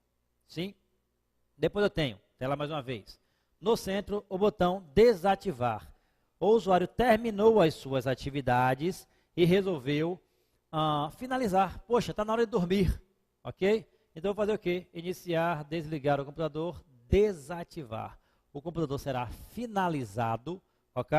E será exibido para o usuário a tela de desligando o computador, cortou energia elétrica. Justo? Sabendo-se que o cortar energia elétrica, muito cuidado com isso. O monitor entra em modo standby, ok? Porque continua ligado. É que nem TV. Se eu clico no controle em desligar a TV, entra em standby, ok? Modo de espera. Justo? Porque está ligado na tomada. Se eu te retiro a tomada, desligo completamente. O computador também. Ele não desliga 100%. Normalmente você vê uma luzinha piscando no fundo, que é a luzinha da placa de rede. Porque hoje a maioria das placas-mães permitem que você dê o boot, efetue a inicialização do computador remotamente via placa de rede. Você viajando, deseja acessar o seu computador, então você de qualquer parte do mundo, configurada, é claro, a conexão, você pode ter acesso ao seu computador e inicializar ele pela própria placa de rede. Tranquilo? Mas o computador é, a princípio, desligado. O que está na memória é perdido, desliga a CPU, desliga todos os componentes do computador. Tranquilidade? E em tela mais uma vez. E aí nós temos os comandos em espera e hibernar. Diferenças entre os comandos em espera e hibernar.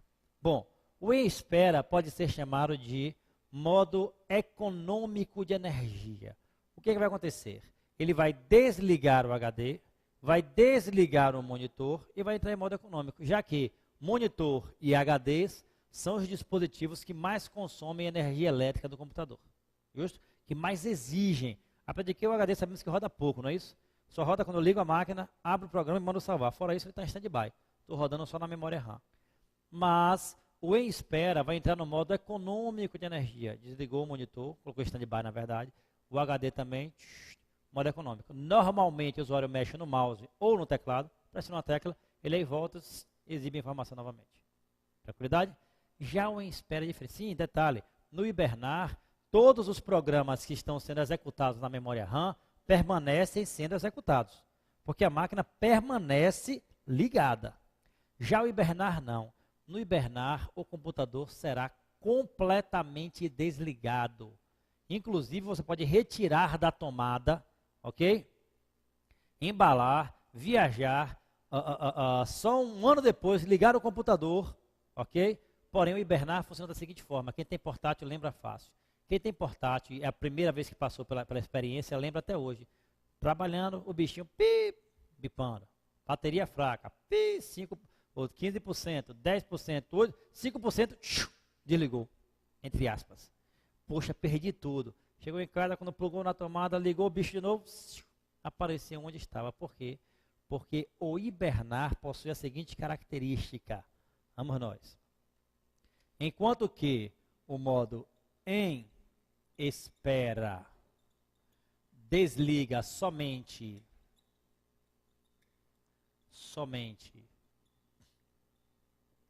monitor e HD, mantendo todos os outros componentes ligados, memória RAM, CPU, etc e tal. O modo hibernar funciona da seguinte forma, olha. Ele desliga o computador. Porém, ele tem a seguinte característica: ele salva o conteúdo da memória. Claro que eu estou falando sobre memória RAM, da memória no HD. Funciona assim, imagine, histórias da vida real. Você está trabalhando em casa, recebe uma ligação, uma operação urgente, ok? Porém, você sabe que aquela operação vai durar coisa de 2, 3 horas somente. Você, poxa, 10, 12 programas abertos, não quer consumir energia, etc. Não quer que ninguém mexa na máquina, você vai lá e bota em modo de espera. Coloca em modo de espera, desliga o monitor e HD. Quando você retornou para casa, mexeu no mouse, no teclado, ele voltou tudo no padrão.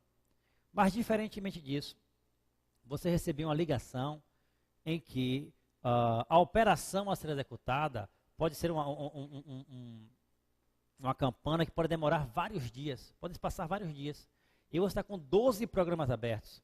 A viatura chegou agora lá para lhe pegar, para lhe levar. E aí, poxa, não dá tempo de salvar tudo, tanto programa aberto. Faz o seguinte, olha, iniciar, desligar o computador, segura Shift e hibernar. Pode ir embora. Sua máquina será desligada, porém todos os... Claro, a internet será desconectada, obviamente. Ok? Gravação de CD, DVD naquele momento será interrompido. Todos os programas serão salvos no HD, como se fosse um arquivo temporário. Vai salvar tudo aqui, olha. Passou 12 dias viajando, 12 dias na operação, retornou, chegou em casa, ligou o computador, tela de boas-vindas, logou em sua área, apareceu exatamente como você deixou. Isto é, no modo hibernar, o computador pode ser desligado, porém, o sistema operacional ele salva todo o conteúdo no HD do usuário como um arquivo temporário. Esse arquivo será reexecutado, será aberto quando o usuário retornar e ligar o computador e logar em sua conta. Então, tudo que foi fechado será aberto novamente. Ok? Claro, se você tem um gerenciador de download, olha como é bom, ele vai tentar continuar o download daquele ponto em diante. Justo? Então ele vai tentar executar os processos naquele ponto que você deixou. Eu, particularmente, já não uso mais o comando desligar o computador, melhor desativar. Por quê? Poxa, quando eu desativo, fecha tudo. E aí muitas vezes eu estou trabalhando com 2, 3 programas ao mesmo tempo, eu tenho que, ligo a máquina, abro o programa, abro o arquivo, coloco no ponto, perdi 10 minutos para começar a trabalhar. Hiberno. Quando eu ligo a máquina, e logo, exatamente onde eu deixei.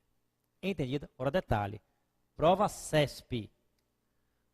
A tecla que o usuário deve pressionar para que o comando em espera seja substituído pelo comando hibernar é a tecla Shift. Não é outra. É a tecla Shift. Perfeito? Pressiono e mantenho Shift e hibernar. Libero Shift em espera. Raimundo, tentei, o meu computador não funcionou. Tudo bem. O comando hibernar pode estar desativado na máquina. Como ativá-lo? Você lembra aquela telinha que eu acesso para modificar o papel de parede? O plano de fundo do desktop, sim. Como é que eu faço normalmente? Botão direito, propriedades do desktop, não é isso? Abre a tela, onde eu posso escolher papel de parede, proteção de tela, assim por diante. Tudo bem? Até aqui? Então você vai até o desktop, clica com o botão direito e clica na opção propriedades. Será aberta aquela janela onde o usuário poderá definir as propriedades do vídeo. Tem mais 5 guias. Aqui eu vou ter uma guia chamada proteção de tela, onde coloco aquela imagem em movimento para proteger o monitor, que já não é mais necessário. Hoje é somente um efeito visual, mas não protege mais o monitor como no passado. Em proteção de tela, eu vou ter um botão chamado energia. Quando eu clico em energia, ele abre uma outra janela sobre esta, onde eu vou ter aqui uma guia chamada hibernar. Proteção de tela, botão energia, hibernar. Ativa hibernar e OK. Terá disponível em seu computador. Justo? Claro que nas versões mais atuais, como é que eu faço? Iniciar, desligar, hibernar direto. Não preciso mais ficar pressionando o Shift. A Microsoft percebeu, poxa, vou facilitar a vida do usuário. Para que esse negócio de Shift? Para dar chance de banca de concurso público estar fazendo pegadinha com o candidato? Não, vou colocar diretamente no botão desligar. Tudo bem? Tranquilo? Dá lá em tela, por favor. Então temos lá. Se eu pressiono e mantenho o Shift, aparece hibernar. Se eu não pressiono o Shift, aparece em espera. Vou abrir aqui o botão iniciar do Windows 7. Olha, eu tenho aqui desligar. Aqui eu tenho direto hibernar, ok? Suspender, que seria o comando em espera, reiniciar, bloquear o computador, fazer logout para o usuário. Então, poxa, eu percebo aqui que no Windows 7 ficou muito mais fácil. Raimundo, se eu quiser desligar, poxa, eu clico no botão desligar direto. Se eu clicar aqui sobre o botão desligar, olha o cursor, vou desligar. Se eu clico sobre a seta, ele vai me dar as opções disponíveis. Tranquilo? Beleza? Legal. Seguindo. Aqui eu comento sobre os comandos. Olha, qual a função do botão reiniciar, qual a função do botão... Lembre-se, o nome do botão é desativar, não é desligar. O modo em espera, o modo hibernar, a informação que é necessário pressionar e manter a tecla Shift. Não adianta somente pressionar, é necessário que o usuário pressione e mantenha pressionada a tecla Shift para que o hibernar apareça. Tudo bem até aqui? Tranquilo? Seguindo devagarinho? Ok? Vamos lá. Sem dúvidas com fazer logoff, sem dúvidas com o botão desligar o computador. Tranquilidade até aqui? Beleza. Eu particularmente gosto de provas CESP no formato certo e errado, informática. Por quê? Porque facilita a vida do usuário que é operacional. Existe o usuário operacional e existe o usuário mais papirador, aquele mais estudioso da teoria. Então, CESP valoriza um pouco mais quem é operacional. Quem senta de frente ao computador, executa as atividades, ok, e percebe o que está fazendo. O leitor, claro, a teoria traz muita informação, porém a prática para a prova CESP em informática é fundamental. Tudo bem? Tranquilo? Seguindo. Próximo slide. Temos lá. As janelas podem ocupar 3 tamanhos. Aí é a informação que a Microsoft fornece ao usuário. Nós sabemos que a palavra Windows significa janelas. A palavra Windows significa janelas. Olha, aqui no cantinho. Windows significa janelas. Bom, e segundo a Microsoft, as janelas possuem 3 tamanhos possíveis. O tamanho maximizada ou tela inteira, o tamanho restaurada ou parte da tela e o tamanho minimizada. O tamanho minimizada em forma de botão na barra de tarefa. Dá uma focada aqui, por favor, André. Estes 3 tamanhos eu preciso levar para a prova, ok? Maximizada, restaurada e minimizada. Tudo bem? Tranquilo? Mamata? Eu não vou mostrar, depois eu mostro em tela, mas primeiro eu vou ter que desenhar. Por quê? Se eu mostro em tela diretamente, vai acabar ficando fácil o nosso trabalho. Então imagina o seguinte. Se eu encontro uma janela, essa janela aqui, a janela do meu computador. Janela do meu computador, símbolozinho do meu computador, botão fechar, etc e tal, barra de rolagem, sem barra de rolagem, ícones aqui.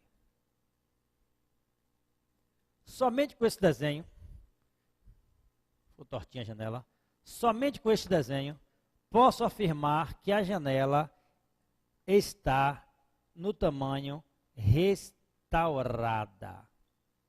Este desenho do quadro me garante que a janela está no tamanho restaurada. E aí, resposta certa ou errada? Resposta certíssima. Resposta certa. Por quê? Porque a janela, quando restaurada, exibe o botão maximizar. Questão com a cara do CESP. Ok? Janela, perguntas sobre a janela, resposta na própria janela. Então sabemos que o CESP tem como característica trazer imagens. E muitas vezes a resposta para a questão está na própria imagem. Exemplo, efeito visual. Dá uma olhadinha na tela para a gente. Deixa-me aqui minimizar tudo. Minimizar todo mundo aqui, pronto. Você também, meu querido, com licença. Minimizei. Tenho aqui o PowerPoint, vou abrir um programa, vou abrir o navegador da gente aqui. Olha, abri aqui nossa página. Percebam o seguinte, analisando a janela em tela, posso afirmar que a janela está com o tamanho restaurada, certo ou errado? Com o tamanho restaurada. Lembra-se que eu falei a vocês que é interessante plugar o nosso PC em uma TV de LCD? Então, claro, clica no botão tela cheia que a janela será ampliada. Mas se você pôr na TV de LCD, você vai acabar visualizando melhor a imagem. Justo? Informática, em particular, traz muitas imagens para a gente. Então é interessante que eu visualize da melhor forma possível. Mas dá uma olhadinha em tela, por favor. Acreditem em mim, aqui aparece o X de fechar e aparece o quadradinho de maximizar. Fechar, maximizar e minimizar. Eu tenho a garantia de que ela está restaurada. Se eu clicar aqui no maximizar, vai aparecer um botãozinho duplo. Um botãozinho duplo, olha. Esse botão que é simples será substituído por um botão com este formato aqui, que equivale ao comando restaurar. Fácil compreensão. O botão maximizar não aparece quando ela está maximizada, porque senão seria redundante. Tudo bem? Se ela está maximizada, por que o botão maximizar apareceria? Então maximizar só aparece quando ela está restaurada. Assim como o botão restaurar, botão duplo, não aparece quando ela está restaurada. Não teria função. Só aparece quando ela está maximizada. Então, cuidado com o tamanho da janela. Em tela, mais uma vez, tem, olha, janela maximizada, está aparecendo aqui o botão duplo, restaurada, está aparecendo o botão simples, e minimizada, desaparece do desktop. Um momentinho aqui, exibir.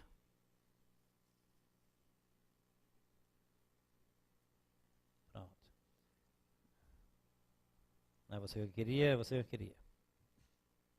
Olha, ela está restaurada, parte da tela. Ela está maximizada a tela inteira. Ou minimizada, ela desaparece do desktop e fica somente na barra de tarefas. Tudo bem com o tamanho das janelas? Tranquilo até aqui? Até o próximo bloco.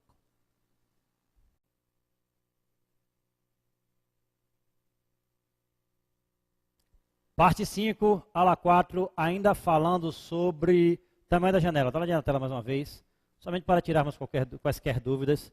Nós temos lá, olha, os botões da barra de título. Ok? Opa, retornando aqui. Os botões da barra de título. Acabei não pegando a caneta. Nós temos o botão maximizar, o botão minimizar, o botão restaurar e o botão fechar. Bom, maximizar só aparece quando está restaurada. Minimizar aparece tanto maximizada quanto restaurada. O restaurar só aparece quando está maximizada. E o fechar aparece quando está maximizada e restaurada. Claro que os botões não serão exibidos quando a janela estiver minimizada. Por quê? Quando ela é minimizada, ela deixa de ser janela. Passa a ser um ícone na barra de tarefas. Perfeito? Tela mais uma vez. Próximo slide. Temos lá ponteiros do mouse. Bom, aqui teremos os formatos dos ponteiros do mouse: seleção normal, autoajuda, trabalhando em segundo plano, ocupado, seleção exata de controlar no Excel, seleção texto de controlar no Word, manuscrito, programas programas gráficos, não disponível, hiperlink, redimensionar. Quer dizer, nós temos os formatos dos ponteiros do mouse. A depender de onde o usuário posicione o cursor do mouse, ele vai receber um formato, ou outro formato, ou outro formato, e assim por diante. Ok? Esse material, então, uma lida, é mais cara a Fundação Carlos Chagas. A CESP eu encontrei somente o que? A mãozinha do hiperlink e o símbolozinho do não permitido, o círculo com a barrinha. Justo? Fora isso, mais Fundação Carlos Chagas em cima dessa questão. Seguindo em tela. Próximo slide, nós temos alternando entre janelas, alternando entre programas em execução. A combinação de teclas mais utilizada é Alt Tab, ok? Utilizando o procedimento Alt Tab, eu alterno entre as janelas abertas. Dá uma olhada em tela mais uma vez, por favor. Temos lá algumas opções, olha. Alt Tab será exibida esta janela, onde no Windows XP eu não posso clicar sobre o programa. No Windows XP eu tenho que usar Tab, Tab, Tab, Tab, até chegar onde eu quero. Quando chegar onde eu quero, eu solto a tecla Alt. Perceba aqui, olha, perceba um contorno aqui. O programa selecionado no momento é o Paint. Se eu pressionar Tab, a seleção passa para o Explorer. Detalhe, se eu pressionar Shift Tab, ela volta para o Word. Deixa eu executar um programa qualquer aqui. Sai daqui, perder essas anotações. Minimizar tudo. Eu estou com o PowerPoint aberto, vou restaurá-lo. Estou com o Microsoft, Internet Explorer aberto. Vou abrir aqui o Word também.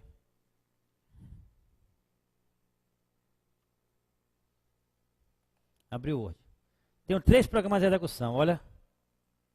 Organizar eles aqui. 1, 2, 3. Tudo bem? Se eu uso Alt Tab, perceba aqui, olha a marcação. O Word, o próprio navegador da internet, desktop, o PowerPoint, a apresentação em execução. Poxa, eu quero o Word, soltei Alt. Eu quero navegador, soltei Alt. No Windows 7, eu posso, olha, clicar. Dá para ver o mouse em casa? Dá. Estou visualizando aqui, dá para ver. Ó. PowerPoint, chamou. Alt Tab, desktop, minimizou todo mundo. Então eu posso usar Alt Tab, ok? Como eu poderia também, olha, clicar no botão do programa aqui embaixo. Eu quero navegador. Eu quero Word. Eu quero PowerPoint. Eu quero Word, PowerPoint, Word, navegador. E assim por diante. Justo? Posso usar também Alt ESC. Olha, o Alt ESC, perceba a diferença do Alt Tab. Alt Tab. Tab, ele lista quais são os programas abertos. Se eu vou pressionando Tab, ele caminha para a direita. Se eu seguro Shift Tab, ele volta. Tab, Tab, Shift Tab, Tab. Ok? Aí alguém pergunta, poxa Raimundo, mas para que eu preciso saber disso? Lembre-se que nosso objetivo aqui não é um curso de informática convencional onde eu vou tentar operacionalizar isso. Nosso objetivo é acertar as questões da prova. Eu vou aprender isso para quê? Para acertar a questão da prova. Se vai ser útil para mim ou não no futuro, não interessa. O importante é, depois que eu fui aprovado, fui nomeado, tomei posse, meu velho, posso até nunca trabalhar com computador, mas eu preciso conhecer este recurso para acertar a questão da prova. Eu tento fazer ao máximo, ou trazer ao máximo para a vida cotidiana dos alunos. Porque quando você traz para a vida cotidiana, fica mais fácil o aprendizado, você se interessa um pouco mais. Quando você se interessa pelo conteúdo, a memória consegue armazenar aquela informação com maior facilidade. Justo? Então, tento trazer para esse formato da nossa vida real, nossa vida prática. Beleza? Mas se um outro item você imaginar que você não vai aplicar, não importa. Mantenha-o até o concurso, depois do concurso você dispensa ele de sua memória. Tranquilo? Tela mais uma vez. Então, posso usar Alt Tab. Posso usar Alt ESC. Alt ESC, o programa já pula para frente, olha. Não aparece a listagem de programas. Ele simplesmente muda de uma janela para outra. Perfeito? Posso usar um clique na barra de tarefas. Ele chama um outro programa. E posso clicar sobre qualquer parte da janela. Olha. Existe uma versão do Windows 7, que é a versão Windows 7 Ultimate. E algumas outras versões possuem um recurso chamado Aero, que o Vista já trazia isso, que é muito legal. Conhece a tecla Win, aquela tecla com símbolos da Microsoft? Alguns chamam de tecla Microsoft, outras de tecla Win, outros de tecla Windows, não importa. É aquela tecla que vem com o logotipo da Microsoft. Aquela tecla, em combinação com Tab, quando o Aero, que é um recurso gráfico que o Windows oferece, o Vista também já oferecia, o XP também traz, ele executa um procedimento chamado Flip 3D, que ele traz os conteúdos da janela, uma substituindo a outra. Muito legal, muito interessante. Porém, o Windows 7 trouxe algumas falhas de segurança quando eu uso esse recurso. A Microsoft anunciou que já corrigiu essa falha. Mas quando você utilizava o Aero ou conectar à internet, ele tinha falhas de proteção em algumas portas de conexão, onde a máquina poderia ser invadida. Mas é um recurso muito legal, ok? Retornando para a tela, vou exibir novamente nossa apresentação de slides. Olha, vou retornar para o PowerPoint. Maximizar a janela. Sabemos que estando aqui, se eu pressionar a tecla F5, eu inicio a apresentação, vou lá para o comecinho. Porém, se eu quero retomar a apresentação desse slide aqui, pressiono Shift F5. Ele retoma do slide atual. F5, vou sair aqui mais uma vez. F5, ele começa do primeiro slide. Poxa, não é o que eu quero, Raimundo. Eu quero iniciar do slide tal. Cadê você? Onde é que eu estava? Estava aqui. Se eu quero retomar deste slide, Shift F5. Aí alguém fala, Raimundo, tudo bem, você pode clicar aqui embaixo também a apresentação de slides. Tudo bem, tranquilamente, ok? Só mais um item via teclado. Tranquilidade? Então, alternando entre programas abertos, próxima tela, o nosso ícone do meu computador. Opa, aí o meu computador foi um pouco cortado, não foi? Então, eu vou fazer, eu puxar ele aqui um pouquinho para cima, olha. Pronto, Shift F5. É bom que a gente faz as correções aqui direto. Meu computador. Bom, meu computador é a janela do Windows, é o aplicativo do Windows que traz o quê? Como padrão. Ponto 1. As pastas documentos dos usuários.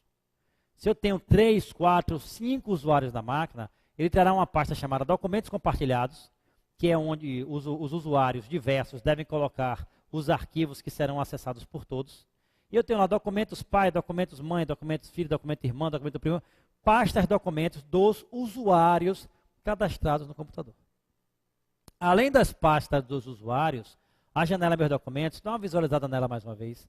A janela Meus Documentos traz o quê? Traz os dispositivos de armazenamento, os drives, melhor dizendo. Tem um drive de disquete, tem um drive de HD, tem um drive ótico. Se eu plugo o pendrive, aparece pendrive. Então exibe o quê? Os drives. Claro que existem alguns dispositivos, alguns drives que trazem a mídia no próprio disco. Por exemplo, o HD, eu tenho um drive, que é o leitor-escritor, que vem junto com o disco, tudo em uma peça só.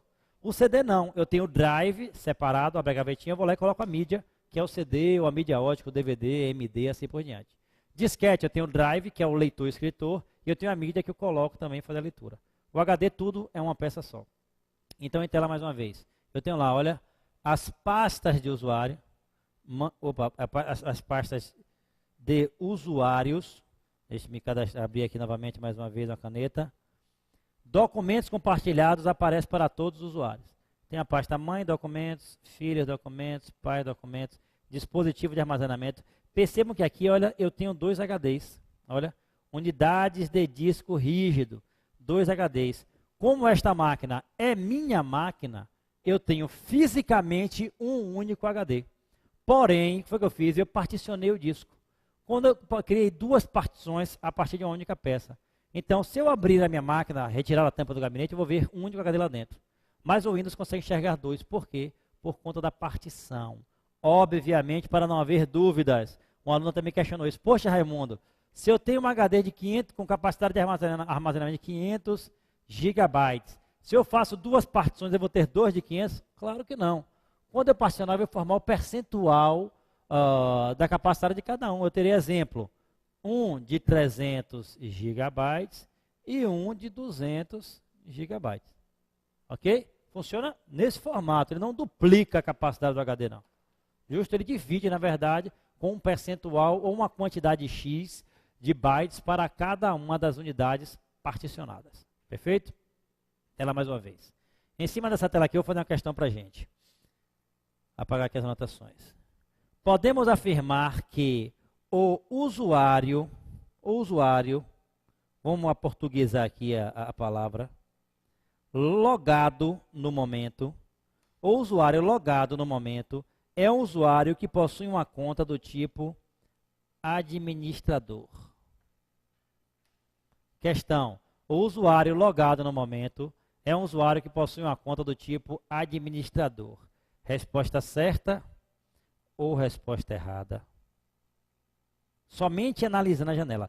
Eu não tenho como saber quem é o usuário logado. Não tenho como saber se é filhos, se é pai ou se é mãe. Mas eu tenho a certeza que este usuário é um usuário que possui uma conta do tipo administrador. Lembrando-se que o Windows XP traz 2 tipos de contas, administrador e usuário limitado. Por que eu sei que é administrador? Porque eu consigo ver as pastas documentos dos outros usuários. Quando o usuário logado é um usuário limitado, ele só consegue enxergar a pasta documentos compartilhados,